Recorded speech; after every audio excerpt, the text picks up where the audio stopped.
பிரேமாமா அடியனுக்கு உத்தரவு வழங்குங்க. திருச்சிற்றம்பலம். சிவாய நம. திருச்சிற்றம்பலம்.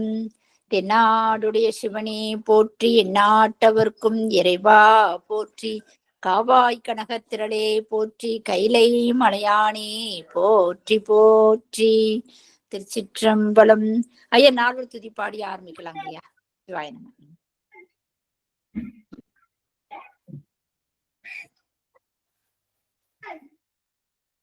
திருச்சிற்றம்பலம்.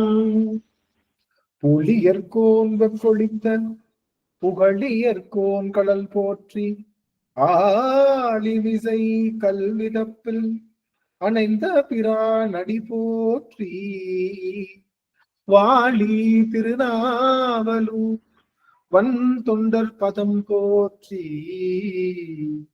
ஊழிமணி திருவாத ஊரர் திருத்தாள் போற்றி, ஊழிமணி திருவாத ஊரர் திருத்தாள் போற்றி. ஆடல்கள்லான் சொக்கநாதருடைய திருவருளும், அங்கற்கண்ணி மீனாட்சியுடைய திருவருளும், மாணிக்க வாசகருடைய குருவருளும் ஒன்றாக சேர்த்து இந்த திருவாசக சிந்தனை என்ற அமர்வினை நமக்கு பரிசாக தந்திருக்கின்றது. அப்பேற்பட்ட குருவருளையும் திருவருளையும் அடியேன் மனம் மொழி மெய்களினாலே வழிபாடு செய்கின்றேன். மேலும் இங்கு குழுமி இருக்கக்கூடிய அத்துணை அடியார் பெருமக்களுடைய திருவடி தாமரைகளையும் அடியேன் சென்னிமேல் சூட்டி மகிழ்கின்றேன். திருச்சிற்றம்பலம். சிவாயனம் சிவாயனம். சொக்கநாத வெண்பா.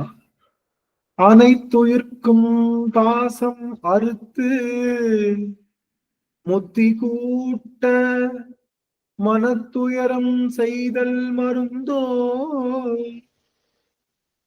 மனத்துயரம் செய்யாமல் நீர் மருந்து சித்த அறிந்திலையோ ஐயாவென சொக்கனா, அறிந்திலையோ ஐயாவென சொக்கனா. சொக்கநாதருடைய பெருங்கருணையினாலே நாம் தொடர்ந்து இந்த திருவாசகத்தை சிந்தித்து வருகின்றோம். அந்த வகையிலே இன்றைய தினம் நாம் சிந்திக்க இருப்பது அருள் 10 என்ற அதிகாரத்தால் நாம் சிந்தித்து வருகின்றோம். கிட்டத்தட்ட அதையே பல அமர்வுகளாக நாம் சிந்தித்து வருகின்றோம். இந்த அருள் 10 அப்படிங்கிறது நமக்கு எதை தருகின்றது அப்படின்னு பார்த்தோம் அப்படின்னா, அருள் 10 இந்த மாய காரியங்களிலிருந்து நீங்குதல் அல்லது மகாமாய சுத்தி என்ற பெரும் பேற்றை நமக்கு தருகின்றது. மகாமாய சுத்தி. அடியன் பேசுறது உண்மையில கேக்குதுங்களா? எனக்கு என்னமோ ரொம்ப உள்ள இருக்கிற மாதிரி இருக்கு. கேக்குதுங்க? நல்லது நல்லது நல்லது. எனக்கு என்னமோ ரொம்ப எனக்கு கீழே உள்ள போற மாதிரி ஒரு உணர்வு. சரி, அப்போ இந்த மகாமாய சுத்தி என்பது என்ன அப்படின்னா, மாயைகளிலிருந்து நீங்குதல். இந்த மாயையிலிருந்து நீங்குதல் என்பது மாயையிலிருந்து நீங்க முடியாது. அது ரொம்ப கடினமான காரியம். மாயை இந்த ஆன்மா எதையோ ஒன்றை பற்றித்தான் இருக்கும். நீங்க இரவுல ஒரு குழந்தை வந்து தூங்கிட்டு இருக்கும், பாத்துறீங்களா? தூங்கிட்டு இருக்கும். இந்த மாதிரி குழந்தை ஒரு சின்ன பொம்மை அப்படியே இறுக்கமா பிடிச்சிட்டு அப்படியே தூங்கிட்டு இருக்கும். அம்மா நைட் என்ன பண்ணுவாங்க? அந்த குழந்தை அந்த குழந்தை அந்த பொம்மை எடுக்க என்ன பண்ணுவாங்க அம்மா? நல்லா தூங்கின வரைக்கும் அமுக்கமா மெதுவா எடுத்துருவாங்க. இல்ல, கையில எடுத்துட்டா அது குழந்தை திரும்ப அழுத்தும். எதையோ ஒண்ணு பிடிச்சிட்டு தான் இருக்கணும். அப்ப என்ன பண்ணுவாங்கன்னா, அந்த குழந்தை பொம்மை எடுத்துட்டு தலாவணியவோ இல்ல அம்மாவோட சேலை தலைப்பையோ இல்ல வேற எதையோ ஒண்ணு கொடுத்து, ஏன்னா பொம்மையில ஒரு கூர்மையான பாகங்கள்லாம் குழந்தைய குத்திரலாம். அதனால என்ன பண்ணுவாங்கன்னா, அதை உருவிட்டு இன்னொன்னு கொடுப்பாங்க. யாரும் திரும்ப பிடிச்சுக்கிறோம், அது பொம்மைன்னு நினைச்சு பிடிச்சுக்கிறோம். அது போல இந்த ஆன்மா எதையோ ஒன்றை பற்றித்தான் இருக்கும், தனியா பற்றி இருக்க முடியாது. அது என்ன பண்ணும்? இந்த மாயையிலிருந்து நீங்கிறதுக்கு சுவாமி என்ன பண்ணுவாரு? அவனுடைய திருவடியை கொடுத்து பிடிக்க சொல்லுவாரு. அதை பிடிச்சிருச்சுன்னா அந்த மாயையை ஆட்டோமேட்டிக்கா விட்டுரும். இந்த ஆன்மா மாயையை விட முடியாது. ஏன்னா இந்த ஆன்மா எதையோ ஒன்றை பற்றித்தான் இருக்கணும், எதையோ ஒன்றை பற்றித்தான் இருக்கணும். ஆனா இந்த ஆன்மா மாயையிலிருந்து இந்த மாயையை விட்டு நீங்குதல் என்பது எளிதல்ல. மாயையில விட்டு நீங்கிறதுக்கு பதிலா இறைவனுடைய திருவடியை பற்றுவதுதான் மாயையிலிருந்து நீங்குவதற்கான உபாயம். வேற ஒண்ணும் கிடையாது. இது அதாவது மகாமாய சுத்தி நிகழ்வதற்கு என்ன முக்கியமான விஷயம் அப்படின்னா, அந்த என்னைக்கு நம்ம விட்டு நம்ம என்னைக்கு இது சொல்லுவாங்க இல்லையா, அலைக்கடல்ல என்னைக்கு கடல்ல அலை வத்துறது, நம்ம என்னைக்கு போய் முத்தெடுக்கிறதுன்ற மாதிரி இது எல்லா மாயும் இந்த ஆன்மா வந்து விட்டுட்டு வர்றதுக்குள்ள பெரிய போராட்டமாயிடும். அதனால இந்த ஆன்மாவுக்கு மிக முக்கியமான ஒரு விஷயம் என்னன்னா, இதுக்கு மடைமாற்றம் செய்வதுதான் இதனுடைய வேலை. மடைமாற்றம் செய்யணும் இந்த ஆன்மாவுக்கு. இந்த உலகவியல்ல இருந்து நீங்கணும் அப்படின்னா அந்த அருளியல்ல அது கொஞ்சம் பதிவு செய்யணும் அப்படிங்கிறதுதான் இங்க ஒரு விஷயம். அது மூலமாகத்தான் மகாமாயை பற்ற முடியும், மகாமாயை சுத்தி பண்ண முடியும். இதுல முத்தனே முதல்வா அப்படிங்கிற பாடல் தான் நம்ம பாடலான் இருக்கோம். இன்றைய தினம் பாடலாம். அடியவர்கள் கொஞ்சம் கரம் ஏத்தினீங்கன்னா உங்களுக்கு வாய்ப்பு கொடுப்போம். முத்தனே முதல்வா முக்கனா முடிவா அப்படிங்கிற 8வது பாடலை பாடலாம். அடியவர்கள் எவரேனும் பாடலாம். சரஸ்வதி குருசாமி அம்மா அவர்கள் பாடலாம். சரஸ்வதி குருசாமி அம்மா பாடலாம். சுவாமி பாடுங்க. திருச்சிற்றம்பலம். முத்தனே முதல்வா முக்கண முனிவா மொட்டரமலர் பரித்திரஞ்சி பக்தியாய் நினைந்து பரவுவா தமக்கு பரகதி கொடுத்தருள் செய்யும் சித்தனே செல்வ திருப்பெருந்துறையில் செழுமலர் குருந்தம் மேவிய சீர் அத்தனை அடியே நாகரி தழைத்தார் அதந்துவை என்றருளாயே. அத்தனை அடியே நாகரி தழைத்தார் அதந்துவை என்றருளாயே. திருச்சிற்றம்பலம். அள்ளி அம்மா அவர்களை கரம் ஏற்றினாங்க. சுவாமி அள்ளி அம்மா பாடலாம். திருச்சிற்றம்பலம். தென்னாடுடைய சிவனே போற்றி, எந்நாட்டவர்க்கும் இறைவா போற்றி. முத்தனே முதல்வா முக்கண்ணா முனிவா மொட்டராமலர் பரித்திரைஞ்சி பத்தியாய் நினைந்து பரவுவார் தமக்கு பரகதி கொடுத்தருள் செய்யும் சித்தனே செல்வ திருப்பெருந்துறையில் செழுமலர் குருந்தம் மேவிய சீர் அத்தனே அடியே நாதரி தழைத்தாள் அதெந்துவே என்றருளாயே. திருச்சிற்றம்பலம். அருமைங்க சுவாமி, அருமை. முத்துலட்சுமி அம்மா சுவாமி அவங்க கரம் ஏற்றினாங்க. அவங்களோட நிறைவு சேரும். படிக்கிறேங்கய்யா. சிவாய நம்ம. திருச்சிற்றம்பலம். முத்தனே முதல்வா முக்கனா முனிவா மொட்டரா மலர் பரித்திரைஞ்சி பத்தியாய் நினைந்து பரவுவார் தமக்கு பரகதி கொடுத்தருள் செய்யும் சித்தனே செல்வ திருப்பெருந்துறையில் செழுமலர் குருந்தம் மேவிய சீர் அத்தனே அடியேன் ஆதரி தழைத்தார் அதந்துவை என்றருளாயே. சிவாய நமங்க. திருச்சி. அருமை அருமை. இறைவன் முதலாவதாக சொல்றது முத்தனே அப்படின்னு இறைவனை விழிக்கிறார் நம்முடைய மணிவாசக பெருமாள். முத்தனே அப்படின்னா என்ன அப்படின்னா முக்தியை உடையவனே அப்படின்னு சொல்றாரு சுவாமி நமக்கு இங்க. முக்தியை உடையவனே அப்படின்றது, ஏன்னா முக்திக்கு ஒரே ஒரு பொருள், அது சிவபெருமான் ஒருவன் தான். எத்தனையோ பேர் முக்தி தான் முதல்ல என்ன அப்படின்னு தெரிஞ்சுக்கணும். முக்தி என்றால் இடையறாத இன்பத்தை இந்த ஆன்மா எப்பொழுதுமே பெற்று கொண்டிருக்கக்கூடிய நிலைக்கு பேர் தான் முக்தி. வேற ஒண்ணும் இல்லை. இந்த ஆன்மாவுக்கு இடையறாத ஆனந்தம் என்ற நிகழ்வை தருவதுதான் முக்தி. அது பேர் தான் முக்தின்னு சொல்றோம். சில பேர் மோட்சம்னு சொல்றோம், சில பேர் சொர்க்கம் சொல்றாங்க. இந்த மாதிரி நிறைய பேர்கள் சொன்னாலும் கூட முக்தி என்பது என்ன அப்படின்னா இந்த ஆன்மாவுக்கு இடையறாத இன்பம். இடையறாத இன்பம் அப்படிங்கிறது இந்த ஆன்மாவுடைய மிகப்பெரிய ஒரு நிலைப்பாடு. ஏன்னா இப்ப நாம பெறுகின்ற இன்பம் எல்லாமே கொஞ்ச நேரம் இருக்கும், அப்புறம் கொஞ்ச நேரம் போயிடும், அப்புறம் கொஞ்ச நேரம் இருக்கும், கொஞ்ச நேரம் போயிடும். அது விட்டு விட்டு வருகின்ற இன்பம். ஆனா நம்ம பெருமான் தருகின்ற அந்த இன்பம் இறுதி இன்பம், அந்த ஆன்மாவு பக்கம், இந்த ஆன்மா இப்பயே முழுவதுமா அந்த இடையறாத இன்பத்தை அனுபவிக்க தகுதி தான் ஒரு இருக்கு. ஆனா அதனுடைய அறிவுல ஒரு மறைப்பு இருக்கு. அந்த மறைப்பு தான் இதை அந்த இடையறாத இன்பத்தை அனுபவிக்க விடாம தடுத்துட்டு இருக்கு. அந்த மறைப்பை நீக்குகின்றது தான் நம்மளுடைய சிவபெருமானுடைய மிகச்சிறந்த பணி, அருளல் அப்படிங்கிற பணி. ஆகவே இந்த முக்தி என்பதை இறைவன் எப்படி வைத்திருக்கின்றான் அப்படின்னா, அவனுக்கு இப்ப முத்து அப்படிங்கிறது ஏற்கனவே நம்ம நிறைய பார்த்துட்டு இருக்கோம். நம்ம திருவம்பாவை தினமும் அடியன் ஒண்ணு சொல்லிட்டு இருக்கேன். அது நீங்க எல்லாரும் கேட்ட விஷயம் தான். நம்ம அடியார்களுக்கு நான் அடியன் சொல்றது புதிய விஷயமே கிடையாது, எல்லாமே கேட்ட விஷயம்தான். ஆனா அது கிட்டத்தட்ட நம்ம தொடங்கி 4 வருஷம் ஆச்சு. 2020 ஆரம்பிச்சது. 2020 இந்த வருஷம் பிப்ரவரி மார்ச் வந்ததுன்னா 5 வருடங்கள் ஆயிடுச்சுன்னு நினைக்கிறேன். இந்த இப்ப ஜனவரி வந்திருக்கு இல்லையா, மார்ச்ல தான் நினைக்கிறேன். மார்ச்ல தான் நம்ம ஆரம்பிச்சோம். மார்ச்சா ஏப்ரல்லாம் தெரியல, மேபி ஏப்ரல் மே கூட இருக்கலாம்னு நினைக்கிறேன். அடியார்களுக்கு தெரியும் நினைக்கிறேன். அந்த மாதிரி ஆல்மோஸ்ட் நம்ம எல்லாரும் ஒரு 5 வருட காலமா இதுல கனெக்டடா இருந்துகிட்டு இருக்கோம் அப்படிங்கிறது ஒரு பெரிய விஷயம். அதனால 5 வருடத்துல சொல்லாத விஷயத்த அடியேன்னு சொல்ல போறேன் அப்படின்றதெல்லாம் கிடையாது. எல்லா விஷயமும் சொன்னதுதான்.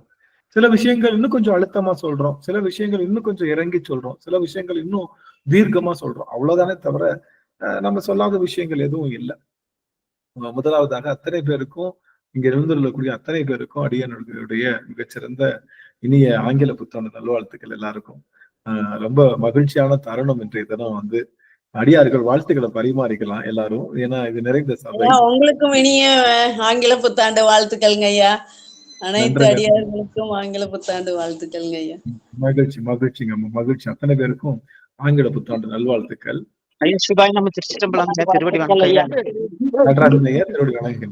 சரி, எல்லாருக்கும் ரொம்ப புத்தாண்டு வாழ்த்துக்கள் சுவாமி. நீங்க எல்லாரும் கொஞ்சம்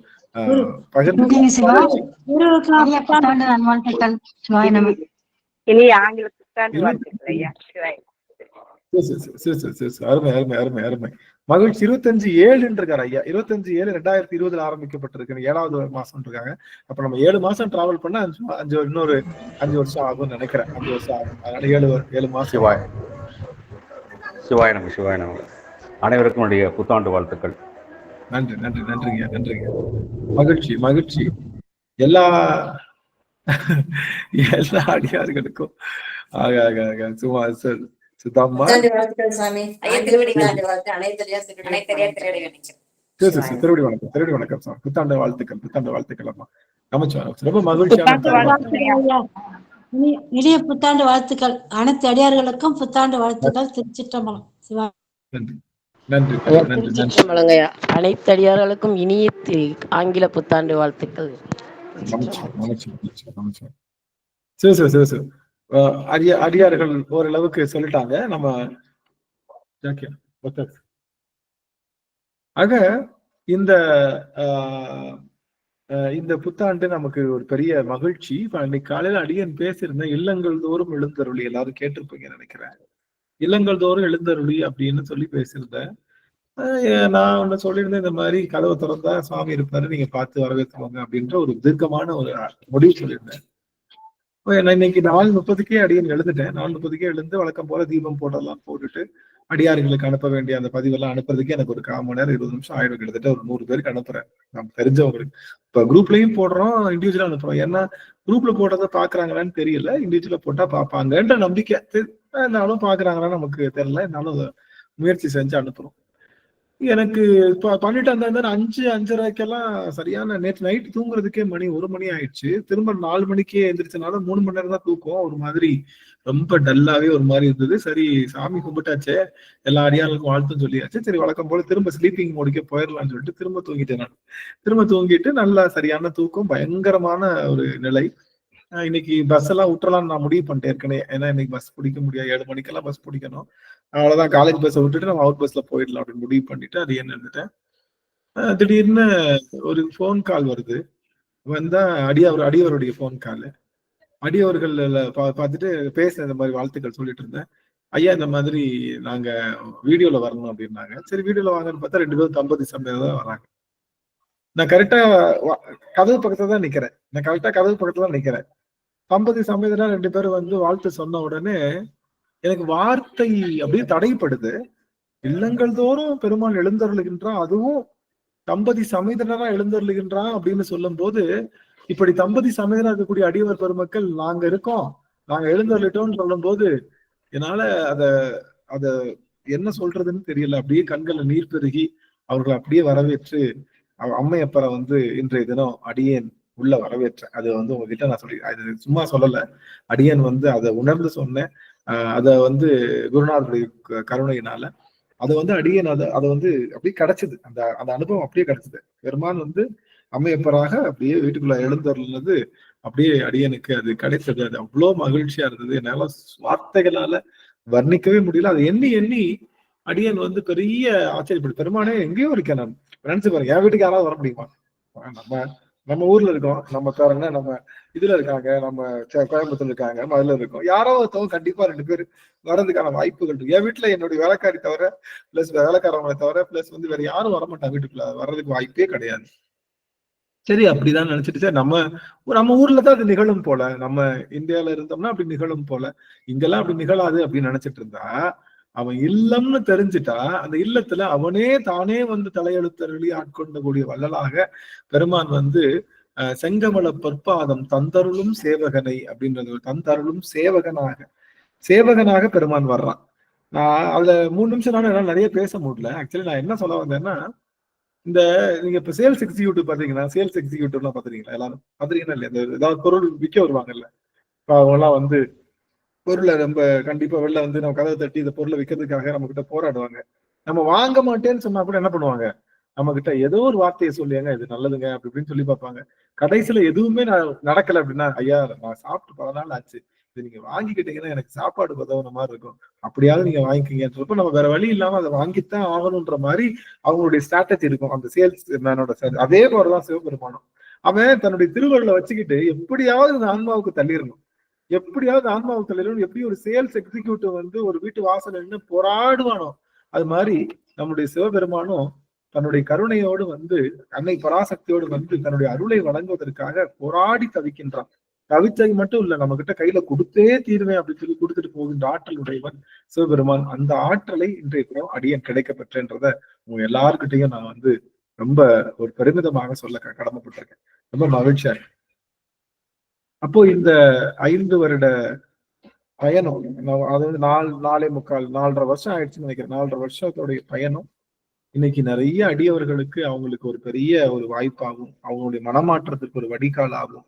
ஒவ்வொரு இடத்துலயும் ஒரு ஒரு பெரிய வாழ்வியல் மாற்றங்களை இந்த திருவாசக சிந்தனை அமர்வு தந்திருக்கின்றது அப்படின்னா அது மிகையாகாது.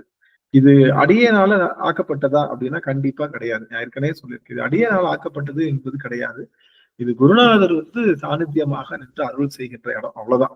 குருநாதர் நின்று இங்க அருள் செஞ்சிட்டு இருக்காரு, சிவபெருமான் நின்று அருள் செஞ்சிட்டு இருக்காரு அப்படிங்கிற அந்த விஷயம் தான் இன்னைக்கு 4 வருடம் ஆயிடுச்சே, இந்த பார்த்த மூஞ்சியே பார்க்கணும், இவன் சொல்றதையே சொல்லுவான், கேட்டதையே கேட்கணும் அப்படின்னு சலிப்பு ஒன்று இல்லாம எங்க அடியவர் பெருமக்கள் எல்லாம் எழுந்தருளி இங்க வந்து மிகப்பெரிய அளவுல ஒரு விஷயம் கொடுத்துட்டு இருக்காங்கன்னா அதுவும் குருநாதருடைய பெருங்கருணைன்னு சொல்லிட்டு நம்ம இந்த வருடத்தை போற்றி ஆங்கில புத்தாண்டு, சில பேர் ஆங்கில புத்தாண்டு, இது வெள்ளையர்களுடைய புத்தாண்டு, இந்த மாதிரி சில குரூப் இருக்கு. நான் சந்தோஷமா இருக்கிறதுக்கு ஒரு வாய்ப்பு கிடைச்சா சந்தோஷமா இருக்கிற வேண்டியதான். என்னை பொறுத்தளவுக்கு அதான் இன்பமா இருக்கிறதுக்கு ஒரு வாய்ப்பு ஒரு நாள் கிடைக்குது அப்படின்னா அது எந்த இடமா இருந்தாலும் இருக்கட்டும், அது இன்பமாக்கிட்டு போய்க்கலாம். அதனால இது முக்கியமாக அம்மா சொல்வது போல நம்ம எல்லாருக்கும் சம்பள கணக்கு, நாள் கணக்கு எல்லாமே வந்து நம்மளுடைய தமிழ் மாதங்களுக்கு இருந்தாலும் கூட இந்த மாதத்தை அடிப்படையாக வைத்துதான் நம்மளுடைய பல விஷயங்கள் ஓடுறதுனால இதை வந்து நம்ம கொண்டாடுறோம். அதுவும் இல்லாம நம்ம பக்தியா கொண்டாடுறது இல்லை. பக்தினா என்ன, நம்ம ரொம்ப ஆச்சாரம் அதெல்லாம் இல்லை. இவங்க வந்து இந்த நாள் நல்லபடியா நடக்கணும்னு நினைக்கிறோம். நம்ம தமிழ் புத்தாண்டுக்கு நம்ம கொண்டாடுற அந்த ஒரு பொழிவு வந்து அதுக்கு நிறைய அந்த உணவு ஏற்பாடுகள் அதெல்லாம் நிறைய இருக்கும். தெரியல இது மாதிரி பண்ணுவீங்கன்னு தெரியல. இதுலயும் பண்றவங்க இருக்காங்க, ரெண்டுக்குமே பண்றவங்க இருந்தாலும் இது வந்து இந்த தொடக்கம் என்பது உலகத்துக்கே இதுதான் ஒரு சூழலா இருக்கு. நம்மளும் அதை மாடி இருக்கோன்றனால இதை நம்ம வந்து கொண்டாடுவது ஒரு பெரிய தவறு இல்லை.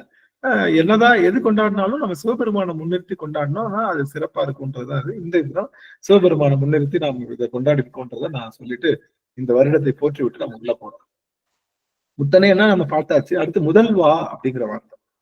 இந்த முதல்வா அப்படின்னா சிவபெருமான் என்பவன் முதல்வன் அப்படின்னு சொல்லுவோம். அவன் தான் முதல்வன், அவன் தான் எல்லாவற்றுக்கும் முதல்வன். முதல் அப்படின்னா ஏற்கனவே நிறைய தடவை நான் சொல்லியிருக்கேன், அது உங்ககிட்ட திரும்பவும் சொல்றதுக்கு ஆசைப்படுறேன். முதல் அப்படின்னா என்ன சாமி? முதல்னா என்னது?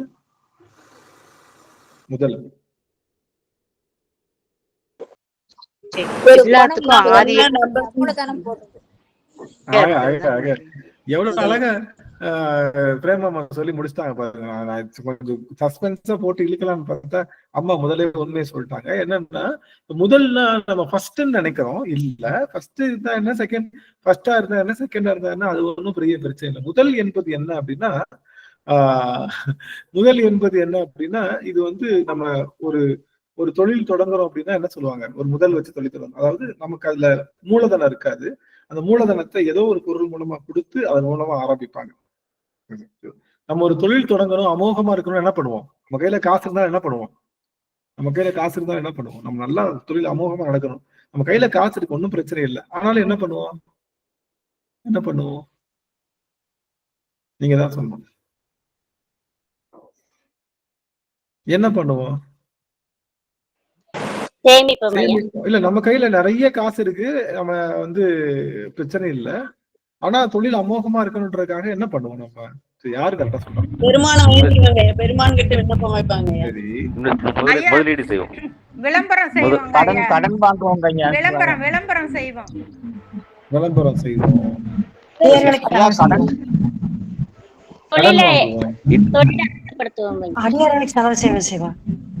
ஐயா கடன் வாங்குவோம் ஐயா.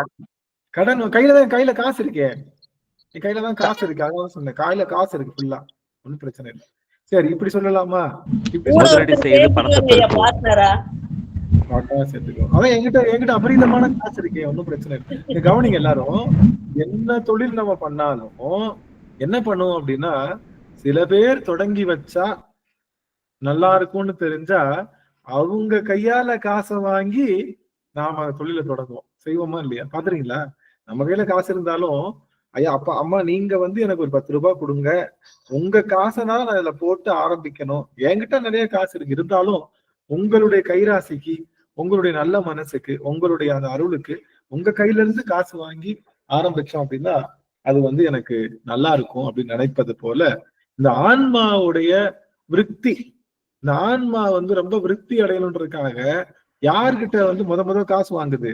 இந்த ஆன்மா யார்கிட்ட காசு வாங்க? சிவபெருமான்கிட்ட வாங்கி காசை வாங்கி இந்த பிறவிங்கிற முதலையே ஆரம்பிக்குது, பிறவிங்கிற அந்த அந்த பிசினஸே ஸ்டார்ட் பண்ணுது. யாருகிட்ட முதல் வாங்குது? யாருகிட்ட முதல் வாங்குது? முதல்ல வாங்கி அவங்கிட்ட காசை வாங்கி இந்த பிறவின்ற பிசினஸ் ஸ்டார்ட் பண்ணுது. முதல் போட்டவன் யாரு? இப்போ முதல் போட்டவன் யாரு? சிவபெருமான். சிவபெருமான்.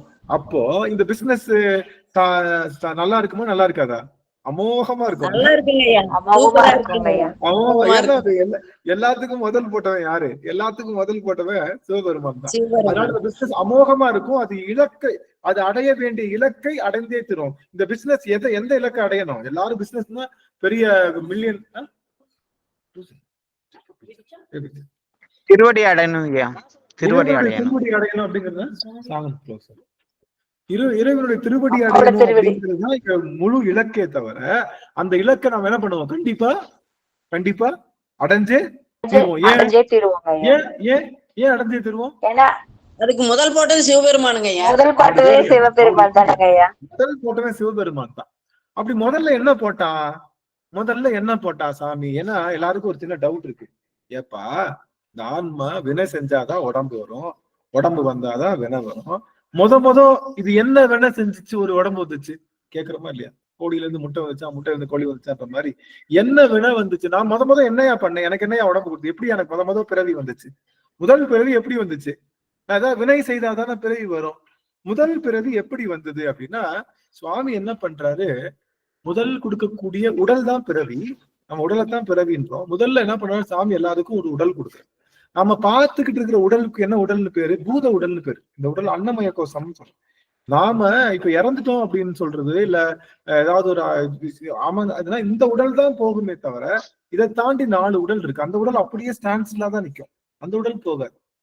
இந்த உடல் போயிடுச்சு தவிர அந்த உடல் அப்படியே இருக்கும். அப்ப அந்த உடல் என்ன இருக்கு அப்படின்னா, இந்த கருவி காரணங்கள்லாம் இருக்கு. மனம், புத்தி, சித்தம், அகங்காரம், பஞ்சதன் மாத்திரைகள், இது மாதிரி நிறைய கருவி காரணங்கள்லாம் போட்டு சாமி வச்சிருக்கேன். சரி, இப்ப முத சாமி எப்படி முதல் போட்டான் அப்படின்னா, எல்லாத்துக்கும் ஒரு கருவியை காமனா கொடுத்தாரு சாமி. எல்லாத்துக்கும் ஒரு கருவியில 4 கருவி, எல்லாத்துக்கும் 4 கருவி, 4 இன்ஸ்ட்ருமெண்ட்டை காமனா கொடுத்தாரு. என்ன? மனம், புத்தி, சித்தம், அகங்காரம்ன்ற அந்த கரணங்களை எல்லாத்துக்கும் காமனா கொடுத்தார். எல்லாத்துக்கும் காமனா. இப்ப யாரும் கேக்குறாங்க கேட்கல, உட்காந்துருங்க. அத்தனை பேத்துக்கு என்ன பண்ணுவாங்க? திருவிளக்கு பூஜையில எல்லாத்தையும் என்ன பண்ணுவாங்க? ஒரு விளக்கு மட்டும் நம்ம கொண்டு போவோம் இல்ல, விளக்கு மட்டும் கொண்டு போவோம். ஏத்துறதுக்கு எண்ணெய், திரி, அது கொஞ்சம் மஞ்சள், குங்குமம்னு எல்லாத்துக்கும் எப்படி கொடுப்பாங்க? எல்லாத்துக்கும் எப்படி கொடுப்பாங்க? காமனா கொடுப்பாங்கல்ல. எல்லாத்துக்கும் ஒருத்தவங்களுக்கு கூட குறைச்சு கிடையாது, எல்லாத்துக்கும் காமனா. ஜானகி அம்மா இருக்காங்க, திருவிளக்கு பூஜை எத்தனை திருவிளக்கு பூஜை பார்த்தவங்க அவங்க எல்லாம், எவ்வளவு பண்ணவங்க. ஜானகி அம்மா, ஜெகதீஸ்வரி அம்மா எல்லாம் அது மாதிரி. அப்போ எல்லாத்துக்கும் காமனா அதை கொடுப்போம். ஆனா அலங்காரம் எப்படி பண்ணுவாங்க? காமனா கொடுத்துறோம். அலங்காரம் எப்படி பண்ணுவாங்க? அவங்கவுங்க விளக்குக்கு அலங்காரம் எப்படி பண்ணுவாங்க? அவங்கவுங்கதான் பண்ணணுங்க ஐயா. அவங்க எடுத்து அந்த மஞ்சள் கயிறு கட்டி சேமா இருக்காது. ஒருத்தவங்க விளக்கு குத்து விளக்கு பெருசா இருக்கும், ஒருத்தவங்க குத்து விளக்கு சின்னதா இருக்கும், ஒருத்தவங்க சில பேர் வந்து காமாட்சி விளக்கு கொண்டு இருப்பாங்க, சில பேர் ஆள் உயரத்துக்கு ஒரு விளக்கு கொண்டு இருப்பாங்க, சில பேர் நடுத்தர விளக்கு, சில பேர் சின்ன விளக்கு, அப்படி இப்படின்னு. ஆனா நாம கொடுத்தது காமன் நான் கொடுத்துருக்கோம். அவங்கவுங்களுக்கு தகுந்த மாதிரி அவங்க குங்குமம் வைக்கிறது, எங்க குங்குமம் வைக்கணும், எங்க பொட்டு வைக்கணும், எவ்வளவு சாமிக்கு இது அந்த பூக்கள்லாம் போடணும்ன்றதெல்லாம் அவங்கவுங்க. அப்ப நீங்க தூரத்துல இருந்து பாத்தீங்கன்னா காமனா கொடுத்தோம். அவங்கவுங்க விளக்குக்கு தகுந்த மாதிரி, அவங்கவுங்களுடைய விருப்பத்துக்கு தகுந்த மாதிரி அவங்கவுங்க அலங்காரம் பண்ணிக்கிட்டாங்க இல்லையா? அது மாதிரி சிவபெருமான் காமனா அந்த கரணங்கள் எல்லாத்தையும் கொடுத்தாரு. அந்தந்த ஆன்மாவுக்கு தகுந்த மாதிரி நினைப்பு வந்துருச்சு. அந்தந்த ஆன்மாவினுடைய பக்குவத்துக்கு தகுந்த மாதிரி நினைப்பு வந்துருச்சு. ஒரு ஆன்மா எதிர்த்தாப்புல கொடுத்தவன் யாருன்னு தெரியலையே, அவன் தான் சிவபெருமான் நினைக்குது. இது என்னன்னு தெரியல, ஒரு நாள் சந்தோஷமா இருக்கு இந்த ஆன்மா. அப்படி ஒவ்வொரு ஆன்மாவும் தனக்குரிய அந்த ஆணவ மறைப்புக்கு ஏற்ற மாதிரி மனத்துல சிந்தனை ஏற்பட ஆரம்பிச்சிருச்சு. அந்த மனத்துல சிந்தனை ஏற்பட உடனே என்னாச்சு? வினை தொடங்கிருச்சு. வினை தொடங்கிருச்சு. நம்ம சைவ சமயத்தை பொறுத்த வரைக்கும் என்ன ஒரு பியூட்டி அப்படின்னா, சைவ சமயத்தை வரைக்கும் பியூட்டி என்னன்னா, நாம செய்யறது பேரு தான் வினை இல்லை. நம்ம கையாலேயோ உடம்பாலேயோ செய்யறது பேரு தான் வினை இல்லை. நாம மனசால செஞ்சாலும் வினைதான், வாயால செஞ்சாலும் வினைதான். நீங்க இந்த இதுக்கு போயிருக்கீங்களா? இந்த நம்ம சூப்பர் மார்க்கெட் எல்லாம் போயிருந்தீங்கன்னா, நீங்கள் இங்கு கண்காணிக்கப்படுகின்றீர்கள் அப்படின்னு ஒரு போட்டுருவாங்க, பாத்துருக்கீங்களா? நீங்கள் இங்கு யுவர் அண்டர் த சர்வேலன்ஸ், ஒரு வார்த்தை எழுதி போட்டுருவாங்க. நீங்க இங்க கண்காணிக்கப்படுகின்றீர்கள் அப்படின்னு சொன்ன உடனே என்ன தெரியும் நம்மளுக்கு? நாம என்ன பண்ணாலும் என்ன ஆயிடும்? நம்ம என்ன பண்ணாலும் ரெக்கார்ட் ஆயிடும் இல்ல? தெரியாதனமா ஏதாவது எடுத்துட்டோம் ரெக்கார்ட் ஆயிடும். நம்ம என்ன பண்ணாலும் ரெக்கார்ட் ஆயிடும். ஆனா சைவத்துல பண்ணா மட்டும் இல்ல, மனசுல நினைச்சாலும் ரெக்கார்ட் ஆயிடும். நீங்க எதுவுமே செய்யணும், ஆகா அந்த இருக்க அந்த ஷாம்பு டப்பா வீட்டுக்கு எடுத்துட்டு போனா நல்லா இருக்குமே நினைச்சிட்டாலும் ரெக்கார்ட் ஆயிடும். சைவத்தை பொறுத்து யுவர் அண்டர் த சர்வேலன்ஸ். நாம நினைச்சிட்டு இருக்க கையில எடுத்தாதான் தப்பு. ஆனா சைவத்துல மனத்தால செய்தாலும் அது வினைதான். அப்போ இந்த மனத்தால செய்கின்ற வினைக்கு அதிகமான பலன் இருக்கிறத சொல்றாங்க. உங்களுக்கு எல்லாத்துக்கும் தெரியும், மனத்தால செய்கின்ற வினைக்கு அதிகமான பலன் இருக்கு. ஏன், எப்படி சொல்லலாம் அப்படின்னா, நம்மளுடைய சுவாமி பூசலார் கட்டின கோயிலுக்கு தான் போனாரு, மனக்கோயிலுக்கு தான் போனாரே தவிர வெளியில கட்டின கோயிலுக்கு போல. எப்ப இவர்கிட்ட சொல்லலாம்ல, பூசலாட்ட சொல்லி நிறுத்திக்கலாம். பூசலாட்ட சொல்லி எப்ப நீ கொஞ்சம் வெயிட் பண்ணு, ஒருத்தன் கஷ்டப்பட்டு வெளியில அவ்வளவு காசு செலவு பண்ணி கோயில் கட்டிட்டு இருக்கான், அந்த கோயிலுக்கு கும்பாபிஷேகம் பண்ணிட்டு நீங்க வரேன்னு சொல்லி இருந்துக்கலாம். சொன்ன பூசலா நிறுத்தத்தான் போறாரு. சரிங்க, நான் தியானத்துல இருக்கேன், நீங்க போயிட்டு வாங்க சொல்லியிருப்பாரு. யாருக்கும் பிரச்சனை இல்ல. அந்த மன்னன் இங்க வர தேவையில்லை, அந்த பரிவாரங்கள்லாம் இங்க வர தேவையில்லை, ஜாலியா போயிட்டு இருக்கும். ஆனா இந்த ஆளு என்ன பண்ணிட்டாரு, அங்க பூசலா கட்டுற கோயிலுக்கு போறேன்ப்பா, நீ வந்து வெயிட் பண்ணிட்டாரு. அப்ப என்ன அர்த்தம்னா, கைகளினாலே செய்கின்ற செயல்களுக்கு கொடுக்கின்ற முக்கியத்துவத்தை விட மனத்தினாலே செய்கின்ற அந்த வினைக்கு தான் நம்முடைய சிவபெருமான் அதிகப்படியான முக்கியத்துவம் தர்றாரு. அது நல்லதா இருக்கட்டும் கெட்டதா இருக்கட்டும். அப்ப நம்ம வினையானது ரொம்ப, அப்ப சிவபெருமான் போட்ட முதல் என்ன தெரியுமா? அந்த கரணங்கள் தான் நம்ம கிட்ட போட்ட முதல். சிவபெருமான் நம்ம கிட்ட கொடுத்த முதல் எது? அந்த கரணங்கள் 4. அந்த கரணங்கள் சொல்லுகின்ற மனம், புத்தி, சித்தம், அகங்காரம் 4 கரணங்களை கொடுத்த உடனே இந்த ஆன்மாவினுடைய மன எண்ண ஓட்டத்திற்கு தகுந்தாறு போல ஒவ்வொன்றும் தாறுமாறா வேலை செய்ய ஆரம்பிச்சிருச்சு.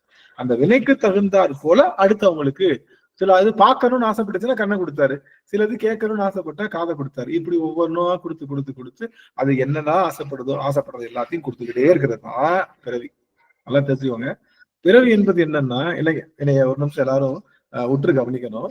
இந்த பிறவி என்பது என்னன்னா, நாம ஏற்கனவே ஆசைப்பட்டதை நமக்கு கொடுக்குறது. அது பேருதான் பிறவி. நல்லா தெரிஞ்சுக்கோங்க. நீங்க ஆசைப்பட்டதுதான் உங்களுக்கு கொடுக்குறாரு. என்னயா சொல்றீங்க? ஐயோ என்னடா படுபாவி, இந்த மாதிரி ஒருத்தர் ஒரு ஆளையா நான் கேட்டேன். நானு இந்த ஆளு வீட்டுல உட்காந்துட்டு டார்ச்சர் பண்றத பார்த்தா இந்த ஆளை கேட்டேன்னு சொல்றீங்கன்னா நல்லா கவனிச்சுக்கோங்க. நீங்க ஆசைப்பட்டதுதான் கொடுத்திருக்காரு. ஆனா எந்த பிறவியில ஆசைப்பட்டீங்கன்றதை சொல்ல மாட்டேன். நீங்க ஏதோ ஒரு பிறவியில ஆசைப்பட்டிருக்கீங்க. இந்த பிறவிக்கு அது பொருந்தாம இருக்கலாம்.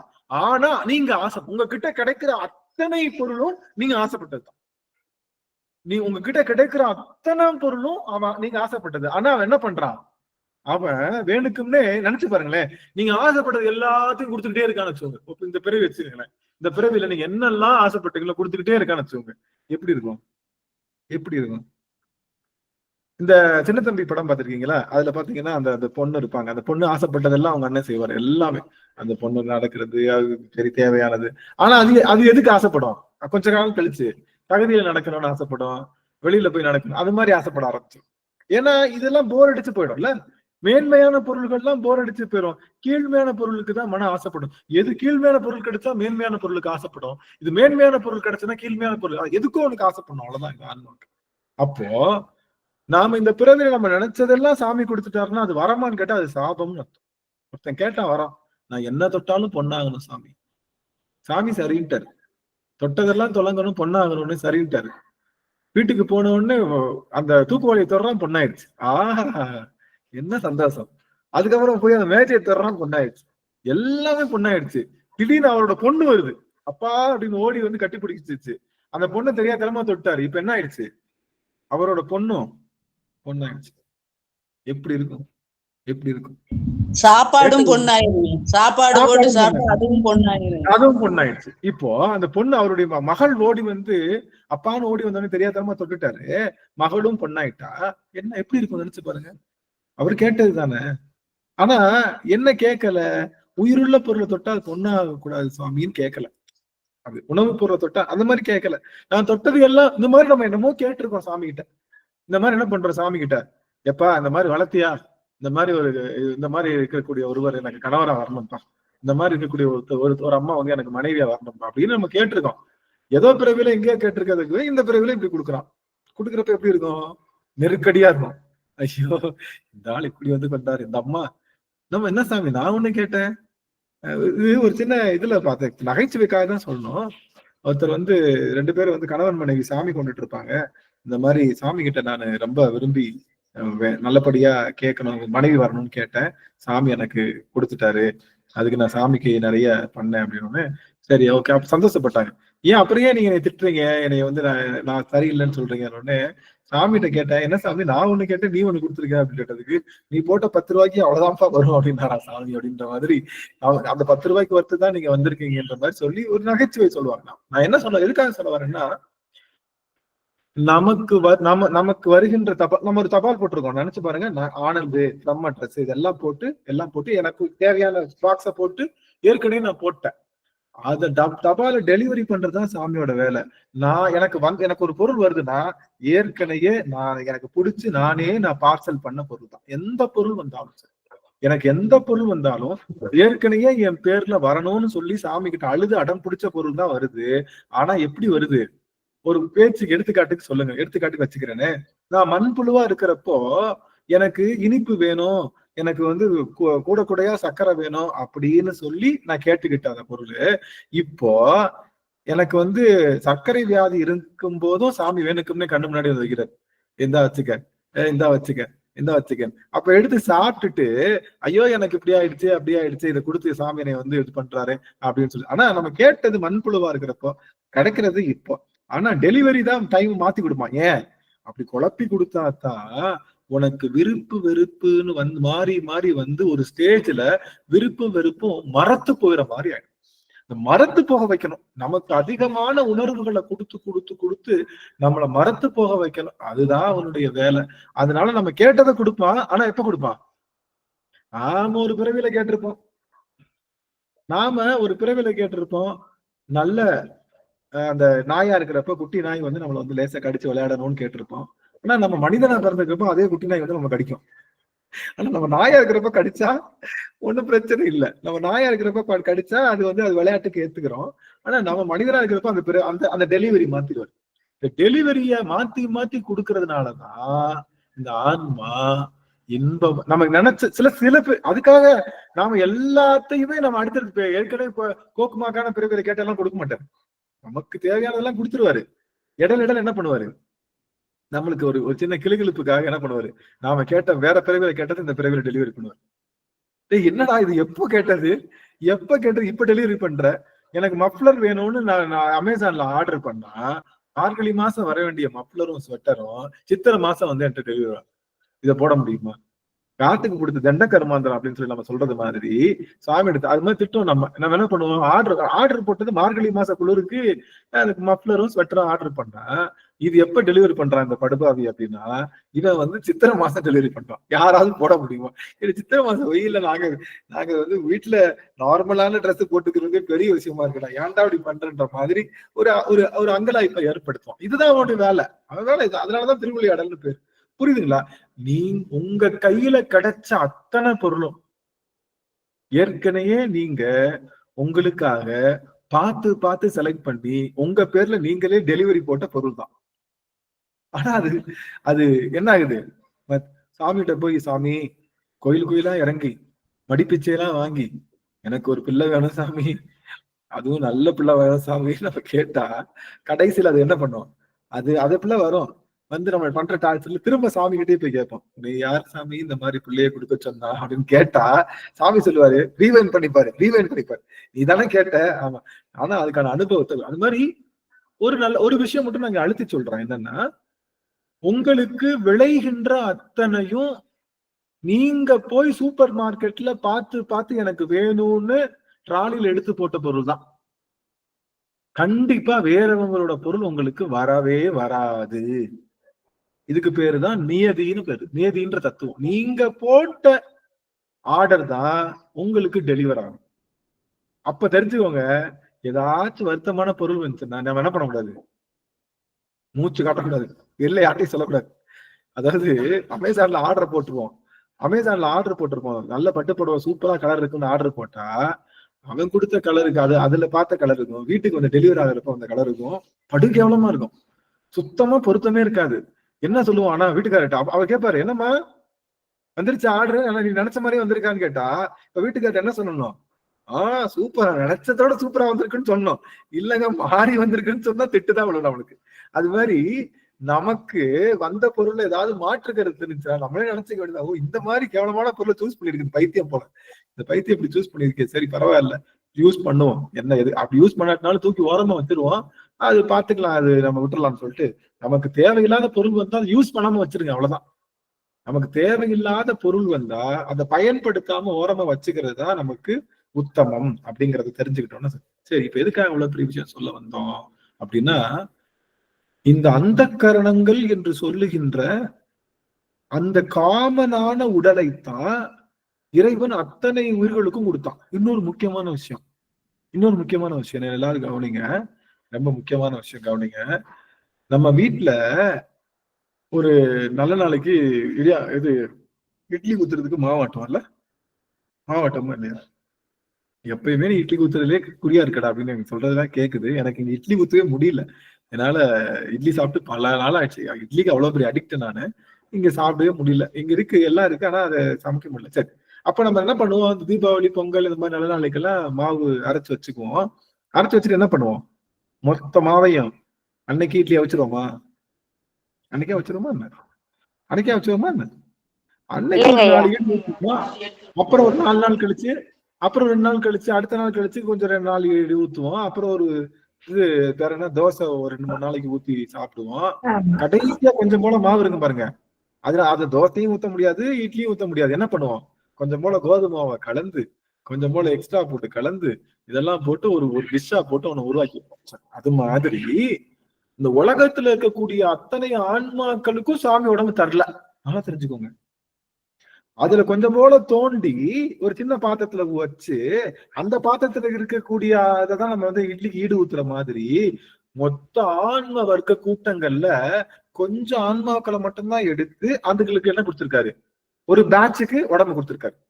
இந்த பேட்சுங்க அப்படி இப்படியே போய் பிறகு வந்துட்டு இருக்கப்போ இவர் என்ன பண்ணுவாரு, கொஞ்சம் இன்னும் கொஞ்சம் மாவு அள்ளி எடுத்து ஊத்தி அந்த பேட்சுங்களுக்கு காமனான உடம்ப கொடுத்துட்டு இருக்காரு. நினைச்சு பாருங்க, இன்னைக்கு நமக்கு என்ன இருக்கு? இன்னைக்கு நம்ம என்ன இருக்கு? கண் இருக்கு, காது இருக்கு, 96 தத்துவங்கள் இருக்கு, 36 தத்துவங்கள் நமக்கு தெரியுது. அப்படி இருக்கும் இல்லையா? நினைச்சுக்கோங்க. அதே நேரத்துல எந்த உடலும் கிடைக்காம ஒரு ஆன்மா இருட்டுக்குள்ள தூங்கிட்டு இருக்கு.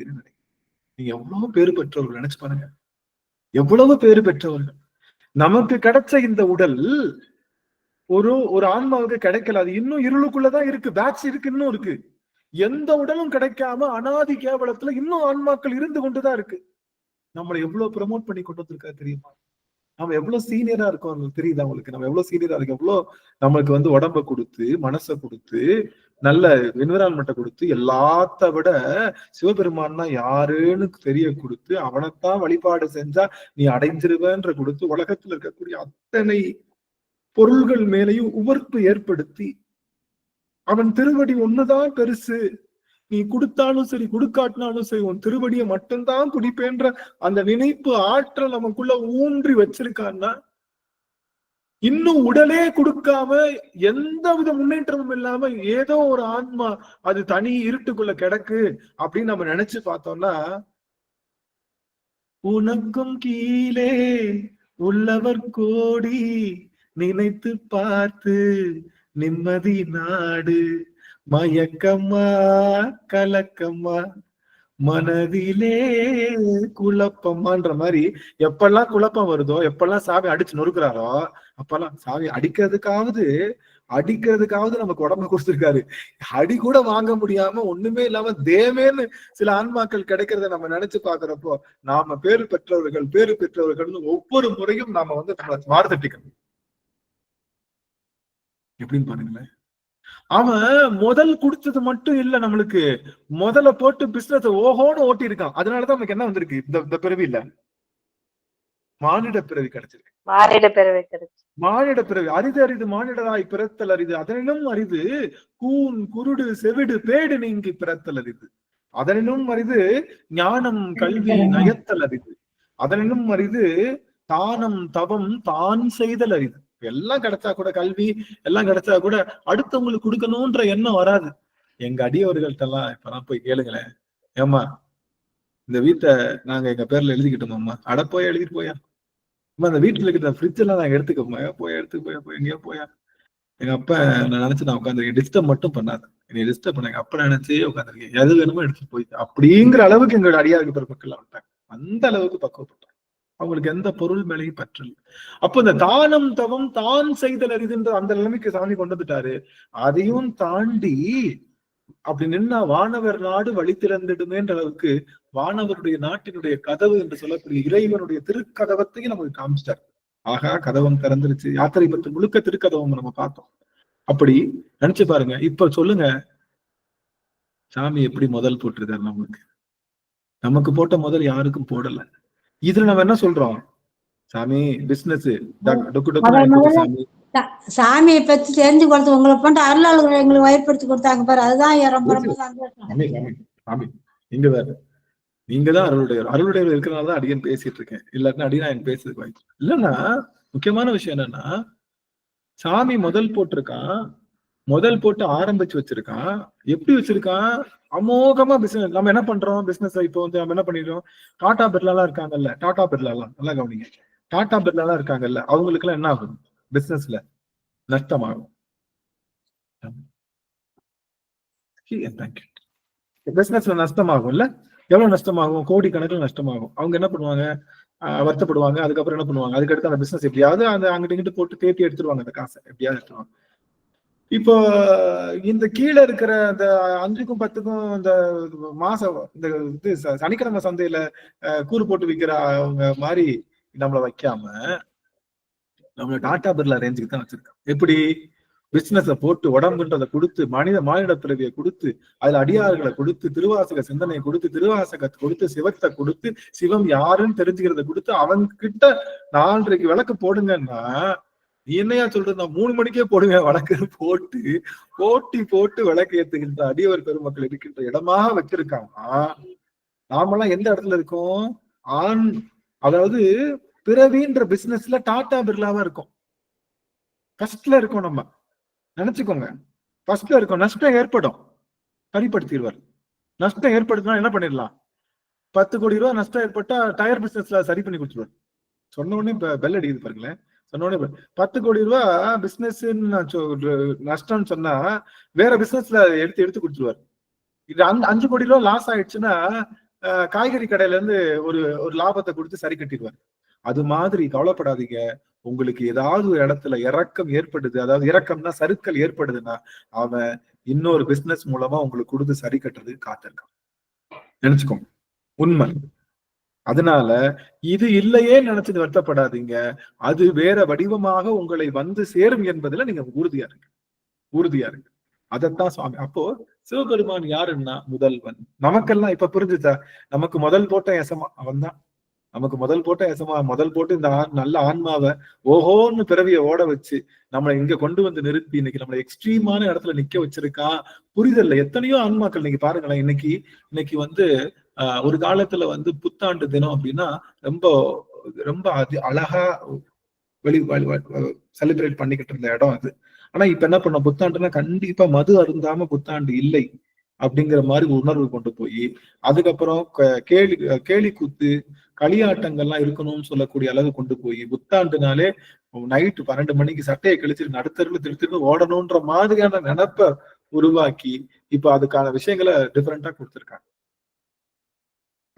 அப்படியெல்லாம் ஆன்மாக்கள் போய்கிட்டு இருக்க இடத்துல இன்னைக்கு உங்க உலக தொலைக்காட்சியில் முதன்முறையாகன்னு பல டிவியில போடக்கூடிய இடத்துல எனக்கு எதுவும் வேணாம், உலகத்துக்கு ஊழி முதல்வனை ஏழை பங்காளனையே பாடலோர் எம்பாவா என்று சொல்வது போல ஊழி முதல்வனாகிய பெருமானை, விண்ணுக்கு ஒரு மருந்தை, வேத விழுப்பொருளை, கண்ணுக்கு இனியானை பாடி கசிந்து உருகுவனே என்பது போல அந்த கண்ணுக்கு இனியானத்தான் நான் தேடி போவேன்னு இத்தனை ஆன்மாக்கள் 34 ஆன்மாக்கள் இங்க வந்திருக்குன்னா எப்படி முதல் போட்டிருக்காங்க பாருங்களேன் சாமி.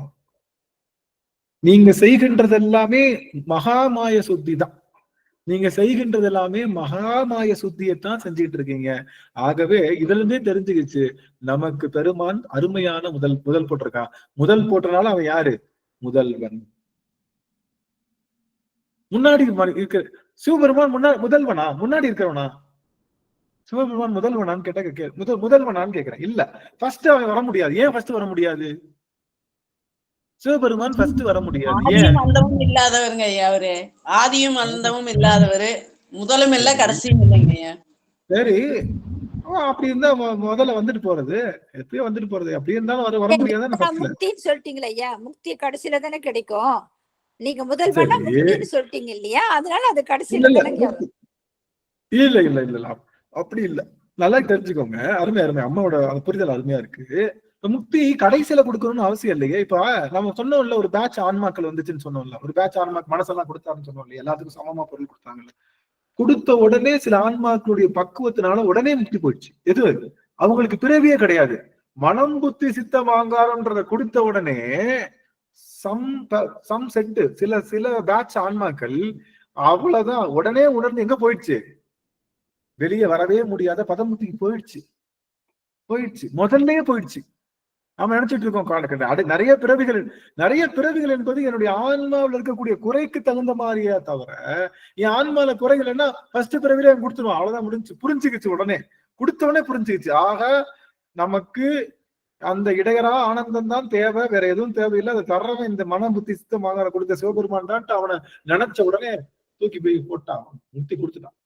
சிவபெருமான் ஃபர்ஸ்டா வர முடியாது. ஏன் வர முடியாது அப்படின்னா, அக்கார்டிங் டு சைவ சித்தாந்தம் ஓடி போய் கோட்டை தொட்டார்ல, ரன்னிங் ரேஸ்ல சிவபெருமான் கோட்டை தொட்டார்ல, கோட்டை தொட்டு திரும்பி பார்த்தா அதே கோட்டை 2 பேர் தொட்டிருக்காங்க. யாருன்னா ஆன்மாவும் தொட்டிருக்கு, ஆணவமும் தொட்டிருக்கு.